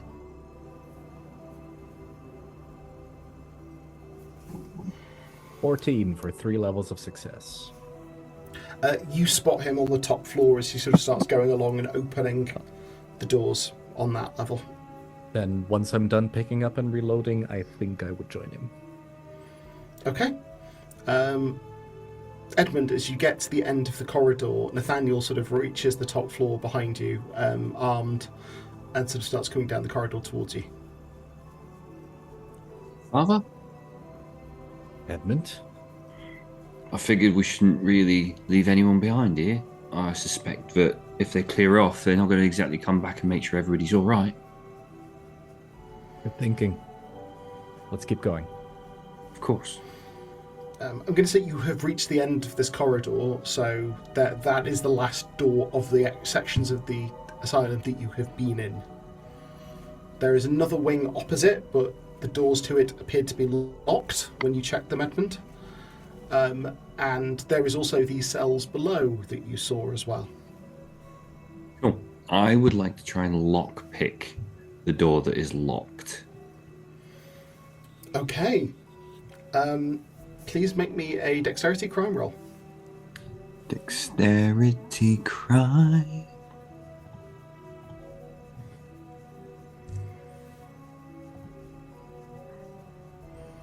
$20 for 5 levels of success. You sort of pick this lock and swing the door open to reveal what looks like a lab and workshop, and sat within it a device of the kind you have seen before. It appears to be very similar to the spectral engine you saw in the Wright House, but with a different tuning fork set in it. It appears to currently be active. Exceptional. How far away from me is it? 5 feet. I'm going to throw my wrench at it. As soon as I see it, first thing I'm going to do, throw my wrench at it. Yep. You throw your wrench at it, it bounces off the tuning fork, which comes out of its socket and clashes to the ground and smashes through a couple of the vacuum tubes on the way. And there was just a... as the tension that you have all felt disappears. And the tuning fork in your pocket stops vibrating, Edmund. Excellent. The next thing I'm going to do is just glance around the room and just mentally take photographs and remember everything about the room that I possibly can for future reference. It looks like an alchemical lab, not entirely dissimilar from the one that you saw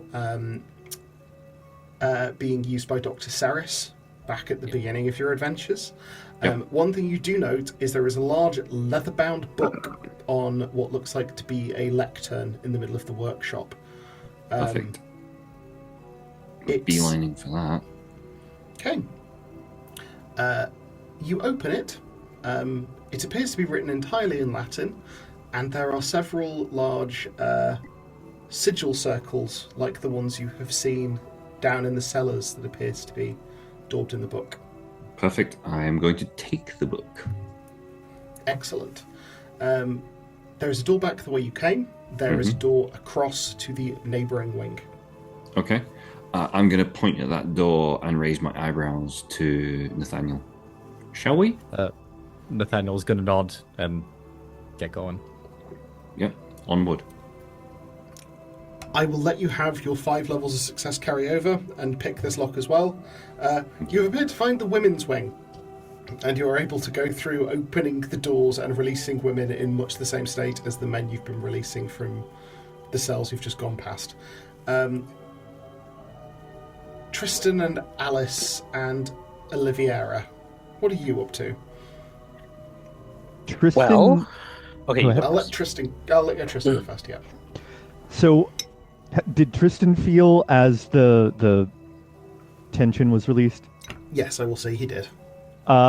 He's going to. I don't know which way around Seward is over his shoulder, but he's just going to shake him a little bit. What was that? Be a good lad and tell us what it is, and I'll give you something to bite down on for the pain.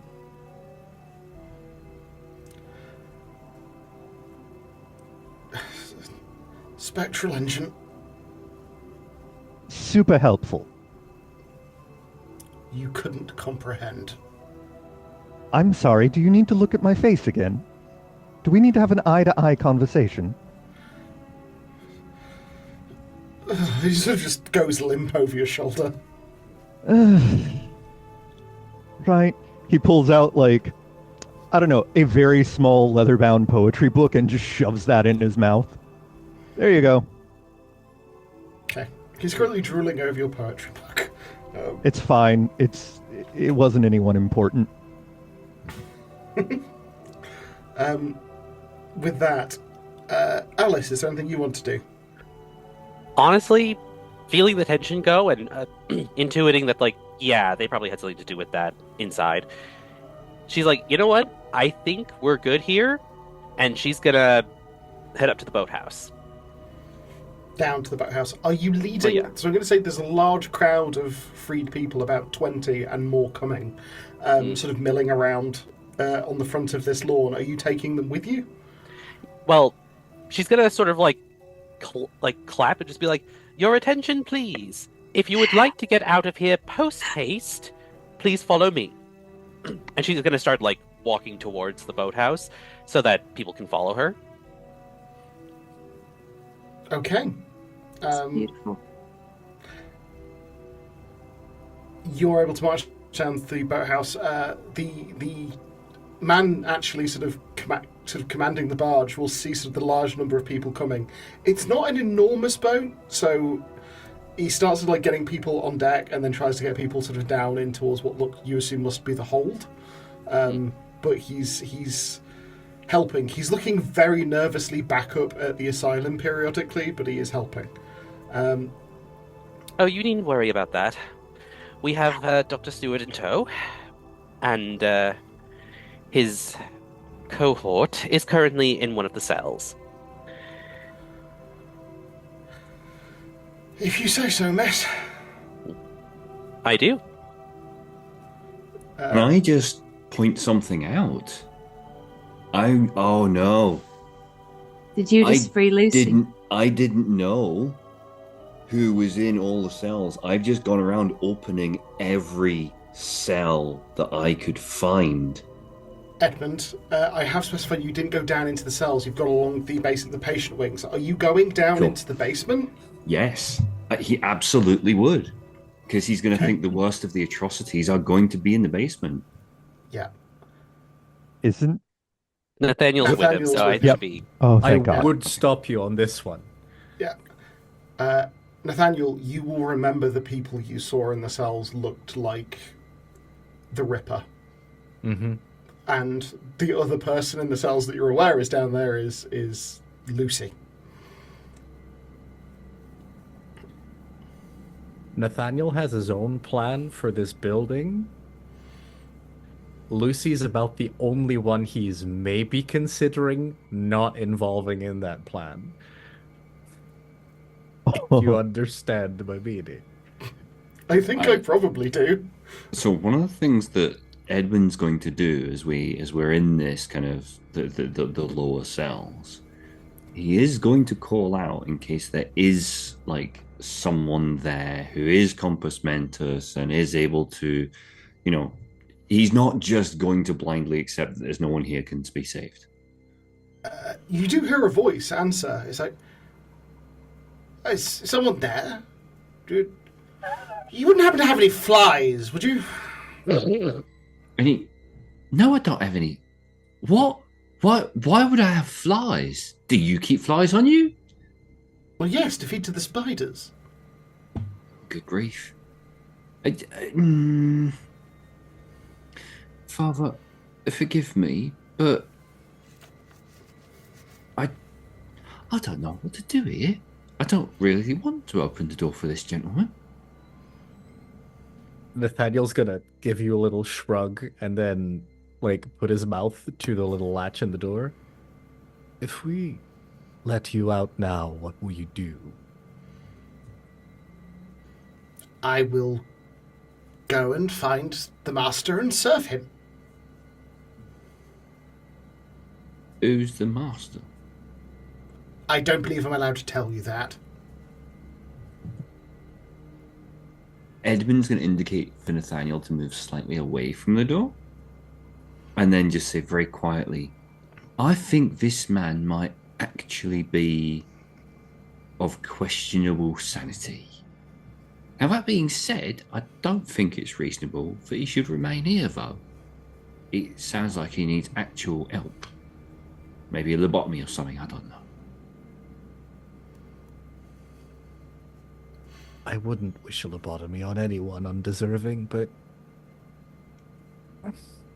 Lobotomy was a genuine cure for madness in Victorian era, so that would be a genuine, legitimate thing that he would put forward. Okay. Sorry, that wasn't me being difficult or anything. That's where that came from. No. You're fair. No,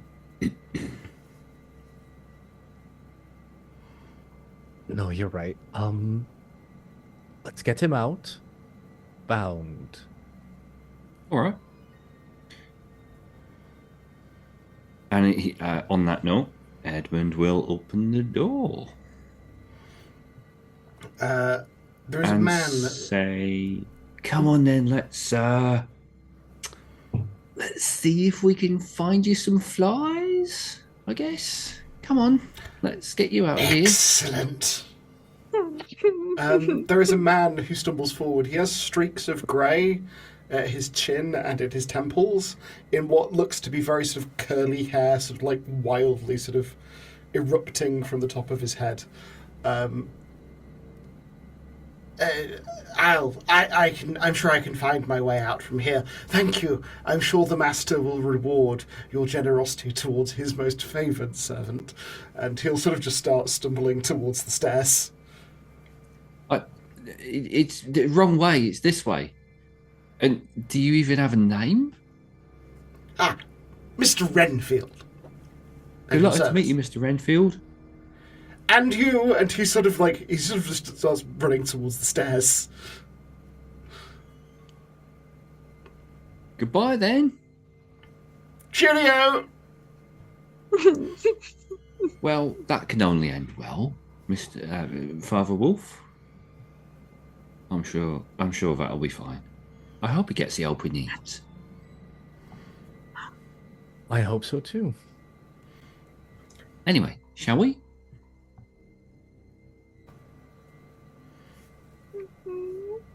And with that, Edmund continues on. There was an opposite side of the lower cells. There were, in those, if you look through the hatches, you can see people with the large eyes, the atrophied noses, the spindly limbs of the Ripper.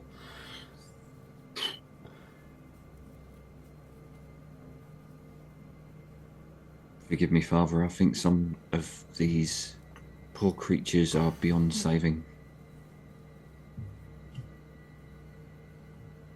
I think the best we can do now is give them a quick and merciful end. Seems a waste of good bodies, but yes, of course, let's get that done.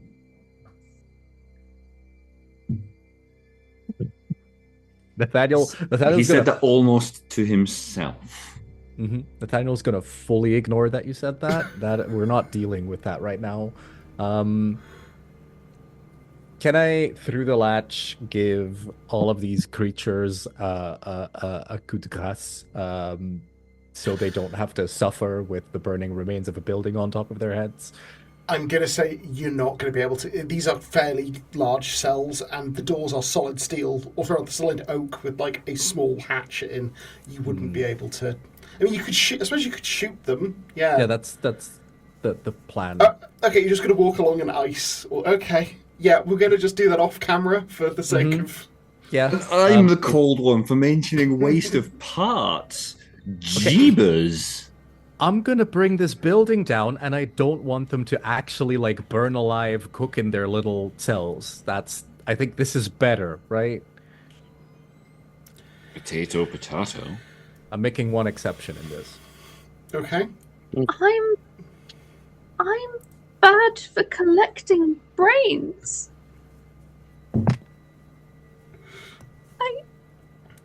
Okay.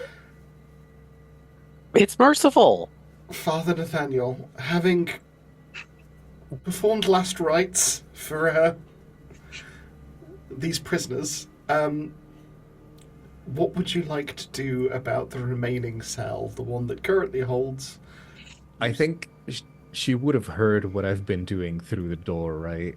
Including the last probably, rites. Yeah. I would open the latch and offer her a choice.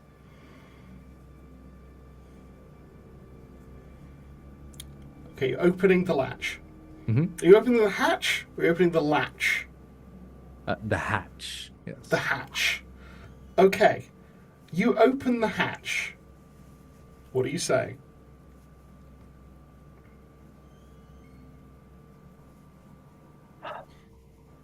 I don't. Before he says anything, as he opens the hatch, given that Nathaniel has told me about who is in there, I'm going to push him to one side so his face is not at that hatch and it's to the side of the open hatch out of realistic access. Yeah.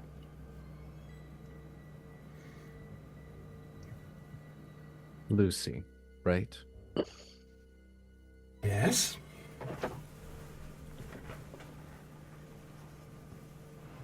When I leave this place, I don't plan on leaving this building standing.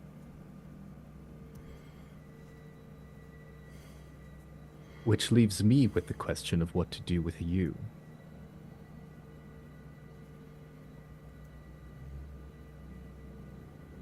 And rather than decide for you, I'll let you choose yourself. There is a long pause on the other side of this grate. Unlatch the door and leave. I will let you go, and I will not chase you. I will not interfere. I will simply leave myself after you're out of my way.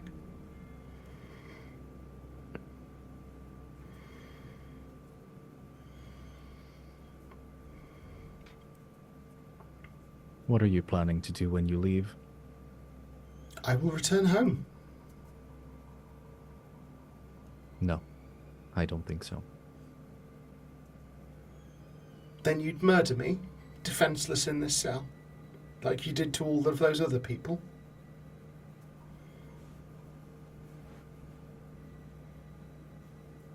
And I'll live with that for the rest of my days. Edmund's going to pipe in. They were victims. You're the monster. I didn't do that to them.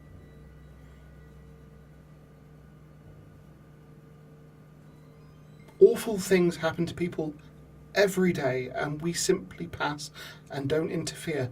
I have a job, that's all I'm doing. My job does not involve harming either of you. Today. Indeed. I can't say what I'll be ordered to do tomorrow, but I wish you no harm. I will put my weapons out of the slot and you can take them with you, so you know I can't cause you any harm.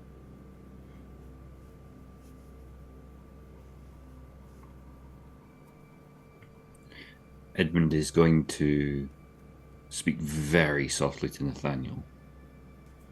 Either way, I think we should definitely take our weapons. But in this instance, I will defer to you as a man of God as to whether you wish to pass judgment or mercy. This is not one for my soul and my conscience. Hand me your weapons.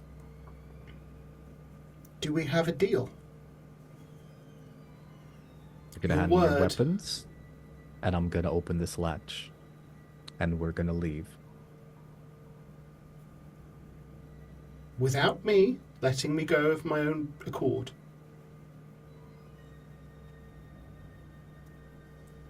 Swear it on your faith. Nathaniel's gonna drop his bright wisp in the cell, and then he's gonna open it and tie her up.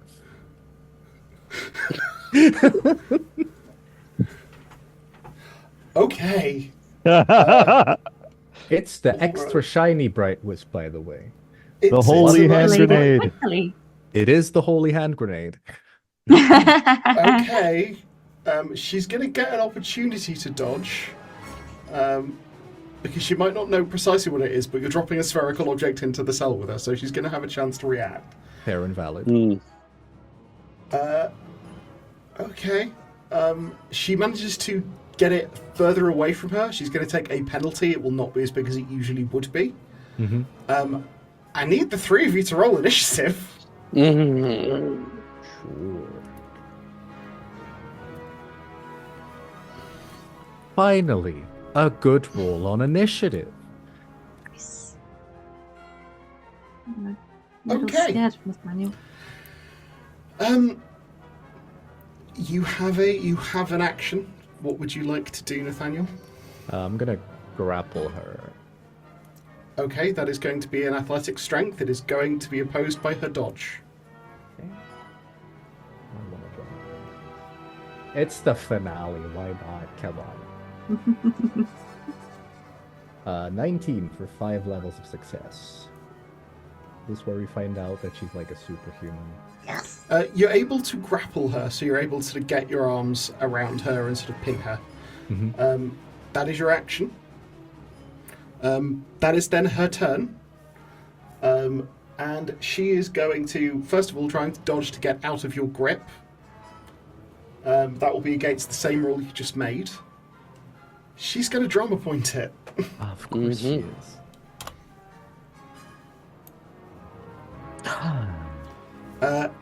As you sort of wrap your hands around her, she throws her head back. You manage to bring your chin up to avoid getting headbutted in the nose, but she puts her foot up on the wall and kicks and manages to flip over your shoulder and land behind you. At which point, are you going to attempt to dodge her attack? Can I parry it instead? You can attempt to parry it instead. What weapon do you have ready? You're in close combat. It's not. You can't use your guns. I don't think I have anything ready, except for No. maybe the rifle with the bayonet on it. You could use the bayonet, but you didn't. Which? I'll ask you on a system. Which gun did you have in your hand? Honestly, none of them. Well, actually, I have been one by one shooting everyone. So I would have my revolver in my hand. Probably have your revolver, but I'm gonna say you can't parry with the revolver in close range, unfortunately. Nope, that's fine. I'll just dodge. That's fine. Okay.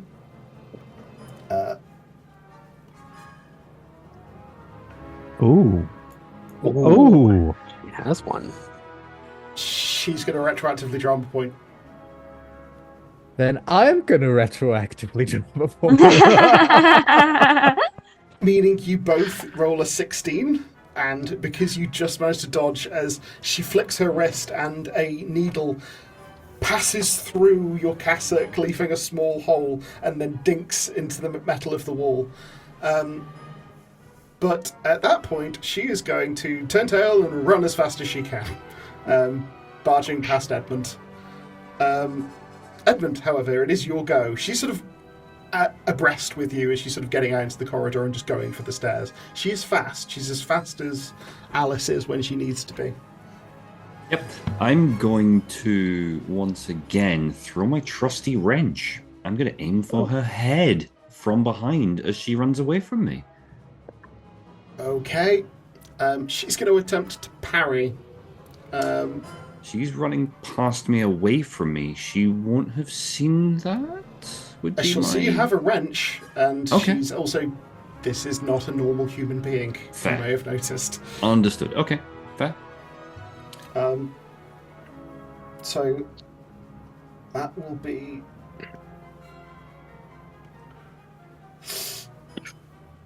an 18. Okay.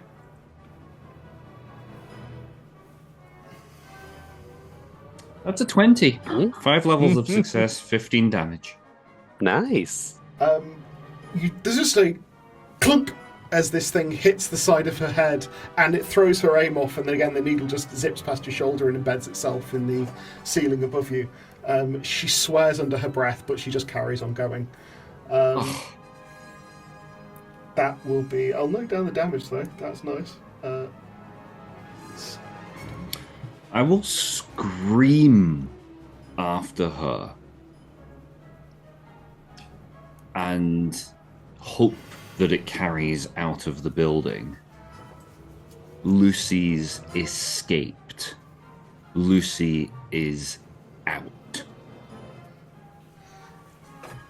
And then I will go and aim to make sure Nathaniel's okay and help him. Okay. With that, I'm going to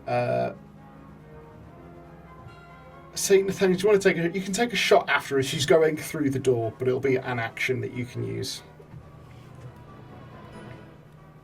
I want to try and shoot her leg off as well.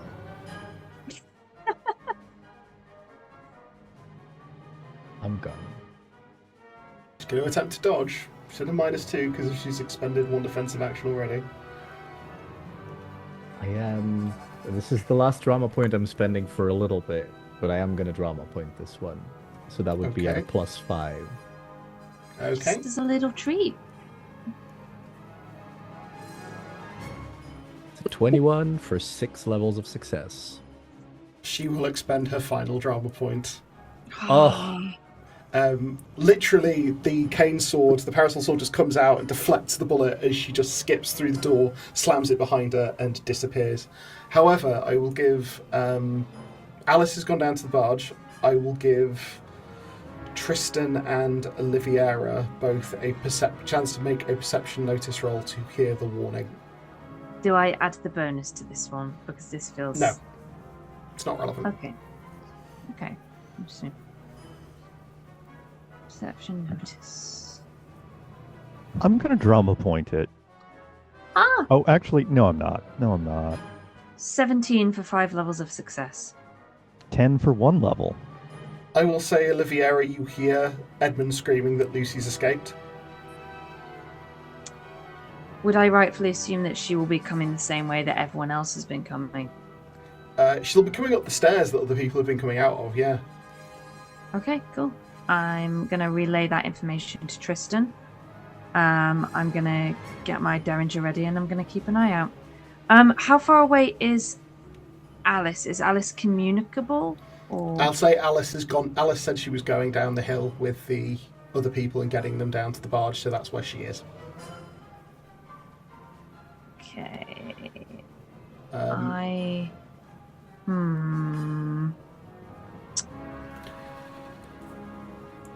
Can I please get initiative rolls from Oliviera and from Tristan?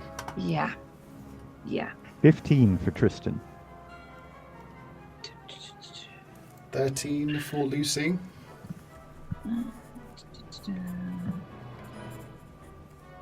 That is 9 for Oliviera. Okay. Tristan, you see a pale figure sprint with uncommon alacrity. She should be jumping between the banisters at one point, up the stairwell inside the building. A door, the window shatters out on the top floor, and you see Lucy mantle up over onto the roof of the asylum. She is a ways above you, and she appears to be trying to make her escape. How are you responding to this? I will remind you still have Dr. Seward on your shoulder. I do still have Dr. Seward on my shoulder. How far up there? Like, what is my ingress if I'm trying to follow her? There doesn't appear to be any obvious way to climb. You'd probably have to go back in through the window and then all the way up the stairs and then out the same way she went. Is she in knife throwing distance? She's in knife throwing distance. It's a little bit beyond short range, so you would be at a slight penalty. Oh, why didn't I bring my bow? Okay, fine. I put Seward down, and I tell him, now, don't go anywhere, or I shall be ever so cross. He's fully unconscious by this point. Good. He still says it.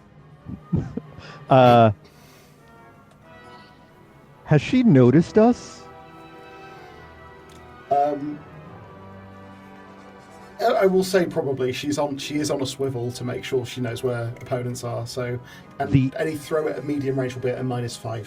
No, I don't need to throw something at her. The instant she catches my eye, I would like her to make a willpower -5 roll.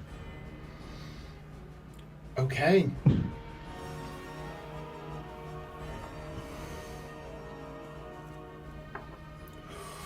Oh, she screams as she rolls, the lowest she could possibly have rolled, and immediately just sort of scamps away. You've got one action remaining if you want to keep it for defensive or use it offensively.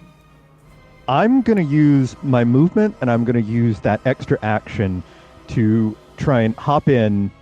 I'm looking for an easy way to follow after her, sword drawn. Yeah.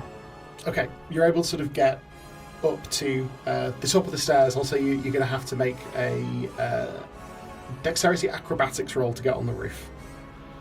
While he's doing that, I'd like to ask, does Alice hear Lucy's scream? You probably hear a woman scream from a distance.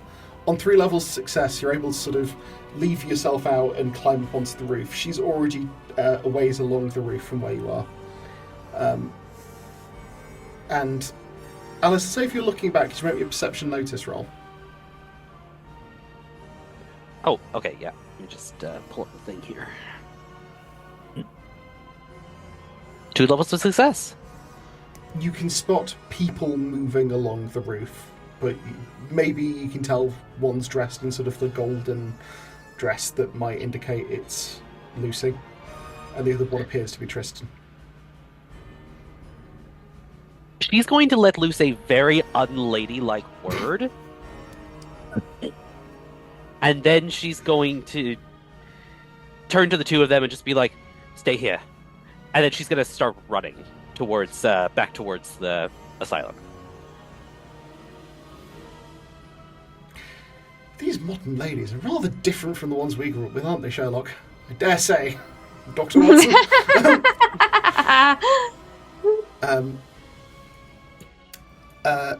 That will bring us to Lucy, who is going to... still running, if anything faster now that she's supernaturally terrified of you. She appears to draw the shawl from around her neck and sort of cast her arms out, and it appears to sort of stiffen with spines as she does so, and she jumps off the edge of the roof and appears to glide down towards the lawns below. Does that... Oh no, that's Oliviera next, right? That would be Oliviera next, yes. unfortunately, Oliviera, she is now out of your sight line. She's gone across the roof. Is there anything you'd like to do? Did I see which way she went? She went over the roof. So Cool. I will shout that to Alice, who I'm assuming is running into. you can't hearing see range, Alice from right? where you are. You're inside the courtyard, so you wouldn't be able to see her from where you are. But I know that's Lucy, right? Yes. So you Then just I'm want to yell shouting out it. in general for Alice. I'm shouting it That makes anyway, sense. yeah, in case Alice hears it. That's a reasonable thing. You don't know how far down the hill she got. And yes, Nathaniel and Edmund, I will say you can both make a perception notice roll to try and hear that.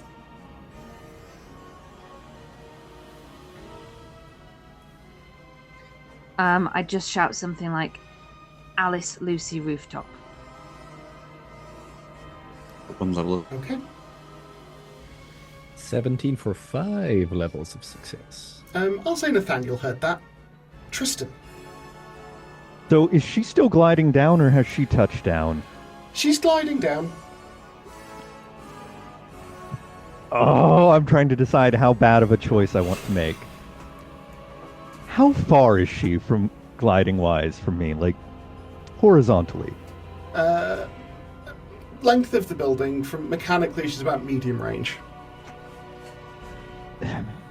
Fine. I'm going to just take one of my knives, and I'm going to be aiming for the shawl instead of for her. That'll be at a further -5 for a -10 because a cold shot. I hate it here. This is the bad place. Fine, I'm drama pointing, so I get nothing. 12 for 2 levels of success. There is a slicing tear, and immediately she falls into a barrel roll and just starts sort of tumbling down. She gets to make sort of a dexterity acrobatics to see how bad the impact is, I think.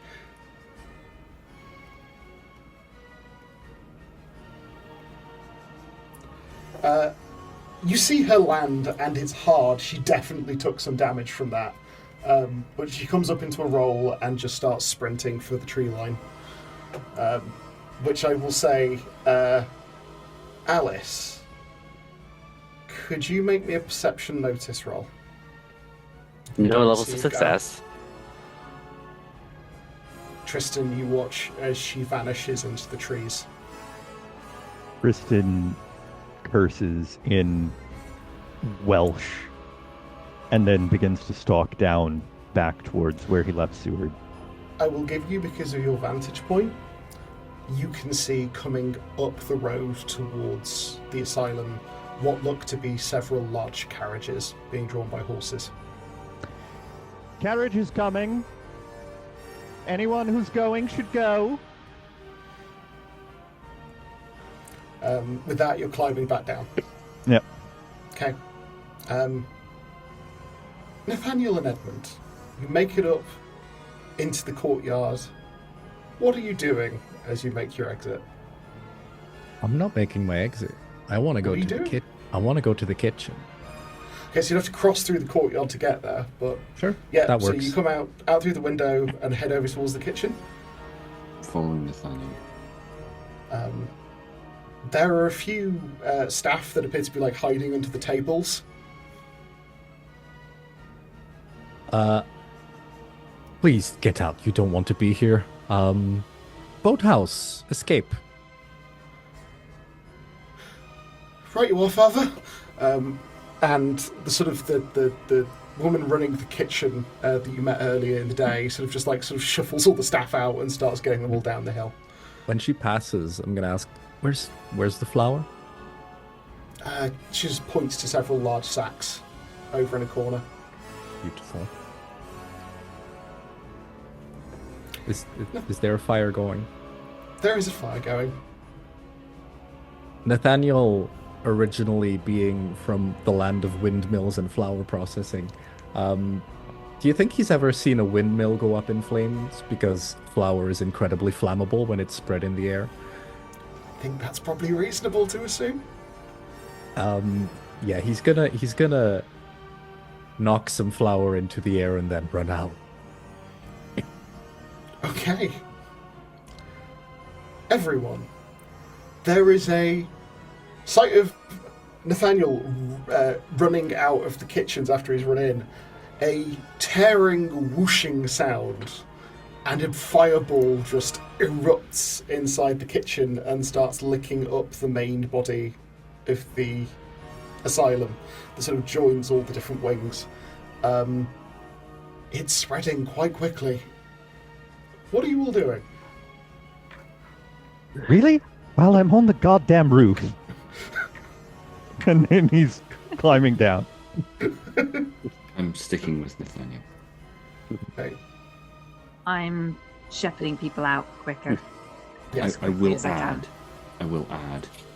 I would have picked up the trusty wrench in passing as we were leaving to come back up. I wouldn't have left that behind. Gotcha. And since she's lost sight of Lucy, Alice is going to just, vow that they'll settle this another day and head back to the barge, usher people, You are able to get the remaining people on the barge. It begins to sit lower in the water with the additional weight until eventually the man goes, "Is that everyone?" I believe so. Many as we can get. Time to be going, I think. Okay. He pushes a lever forward and the water wheel starts to spin and the barge pulls out into the Thames and starts heading back towards London. Are we all on board? I assume that you are all going to the barge yet. Okay. That means I'd have to have carried Seward, right? I believe... Tristan must have laid him down, so I'm guessing Tristan probably picked him back up on the way out. Yeah. Okay.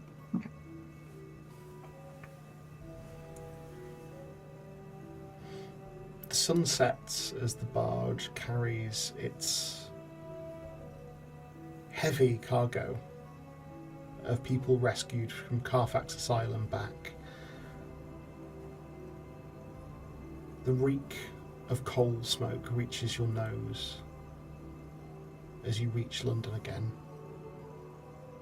making your way back towards the Whitechapel docks.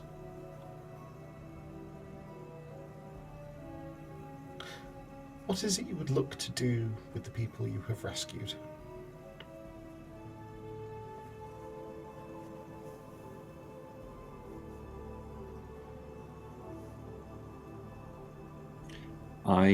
So Edmund would focus predominantly on Watson and Holmes and focus on getting them back to Mrs. H on Baker Street and accompanying them, making sure they get there via carriage or whatever in order to make sure that they get where they need to go and that they are suitably in safe hands.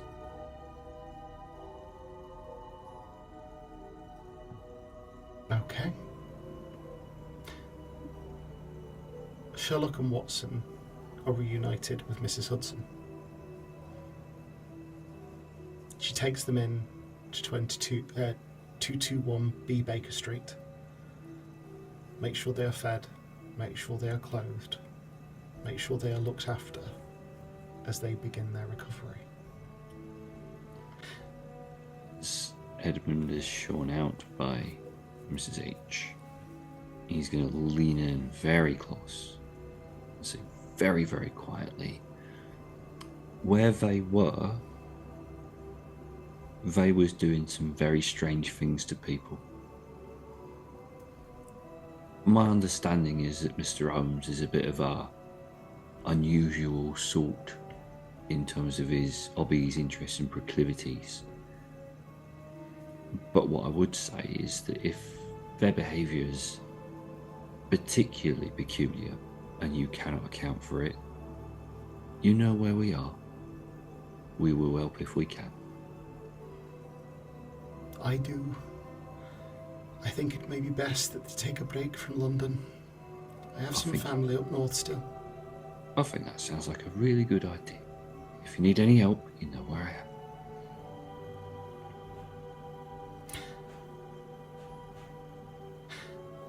I do have something for you.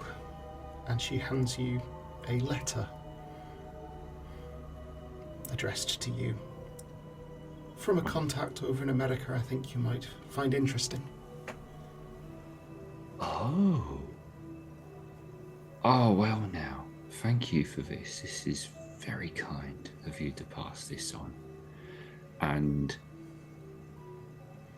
as Mrs. H looks at him, there is an unmistakable gleam that appears in his eye as he leaves.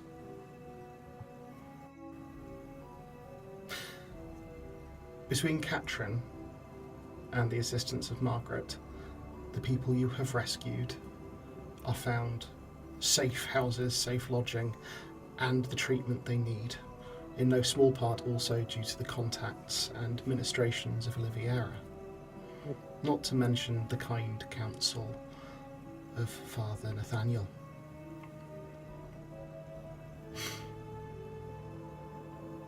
You are able to return victorious to the Whitechapel Matchstick Company. Only in the coming days, mostly due to conspiracy by Margaret, a new sign is erected over the gate, along with a glowing gaslit lantern that reads, "The Lanterns of London." And before Season 1 draws to a close, does everyone want to have one final moment with their character the following day? Just a glimpse into their life. I'm going to start with Tristan. I think Tristan wakes up early, as he normally does, despite the rigors of the day before. He, splashes water across his face, he cleans up, and as he does so, I think he looks in the mirror and very briefly allows his eyes to flash over with that strange otherworldly blue, and then just allows it to fade away as well, and begins shaving. Oliviera? I think Oliviera would go and find Edmund and Skip. And I think she would look from one to the other. And I think she would say, "I saw his light following you around. Normally I wouldn't advocate for the existence of anything between the living and the dead, but it's a good thing you did there. He's a good thing. He was And my so are you. lantern. He was my lantern. And I was not ready for that lantern to be put out. And he will always be one of the lanterns of London. Thank you. It was your inspiration. It was your letter. I didn't discuss it with you because I already was in conversation with Mr. Tristan about it. But I will forever be indebted to you for the inspiration for that. And I'll thank you deeply. It will never be forgotten. You're a good man and a good scientist. You are a remarkable doctor. And I'd like to reach out a hand. Edmund will shake that and as gracefully as he is able to. Alice. Okay. So, having borrowed some money, Alice has gone out and made a purchase. She's going to enter her room with it, close it, go to the window, open the curtains just a little bit, and then she's going to place down the potted plant that she has bought. Specifically, it is a flower. It is a daffodil. And here I would like to make note of some facts about the daffodil. The first is that it is a very hardy flower. It survives even under snow. If you dig far enough and have a little patience, you can still find it blooming. The second is that daffodils have a lot of meanings, like quite a few, but key among them is new beginnings.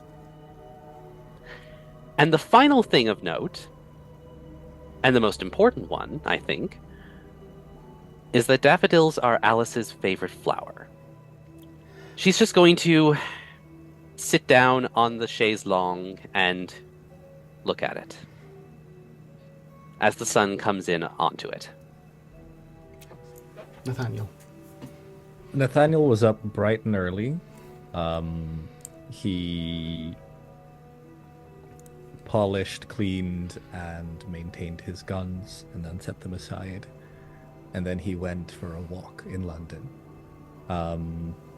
He's had to kind of struggle and deal with what he's been doing in the heat of the moment the past 5 days.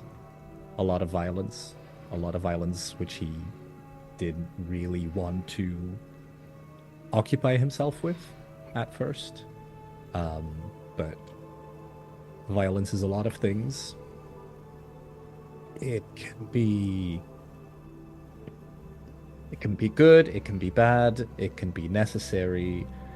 He even thinks of it as kind sometimes, even though he doesn't know if he's right or wrong about that. But most of all, violence is easy, especially for him. Kindness, that's work. And there is a lot of work to be done here in London as he opens the gates of St. Hubert once more.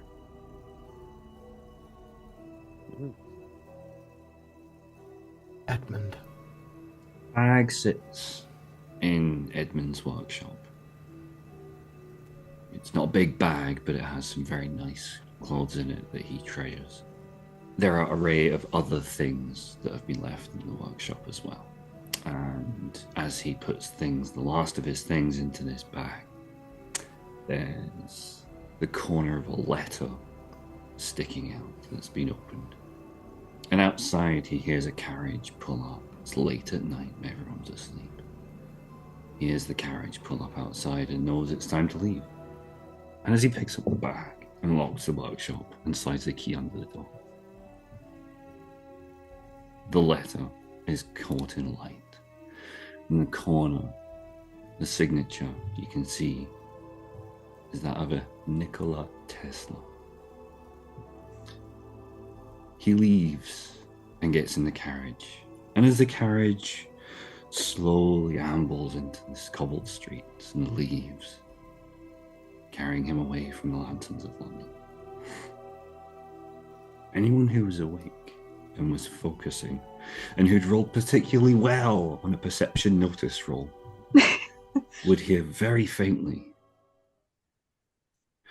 "Cross the Thames through alleyways, our fellowship is small, to keep the city safe from what the night may have in store." And that's where he will end.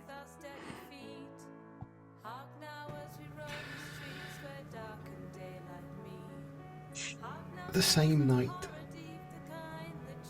far away in the north of England, in the coastal town of Whitby, a thick fog rolls in with the night. A man with grey in his beard and wild curly hair with grey at the temples stands on the beach, eagerly awaiting an arrival. As looming out of a fog, a ship with ragged, torn sails, seemingly without a single lifeboard, almost silently grinds to a halt on the sand, and adorned at its bow is the name Demeter. Which is where we will end Season 1 of Lanterns of London. Thank you all for coming on this journey with us. It has been remarkable and strange and wonderful, and we really hope to see you all in Season 2. Good night. Good night, everyone. Thank you. Good night, everyone.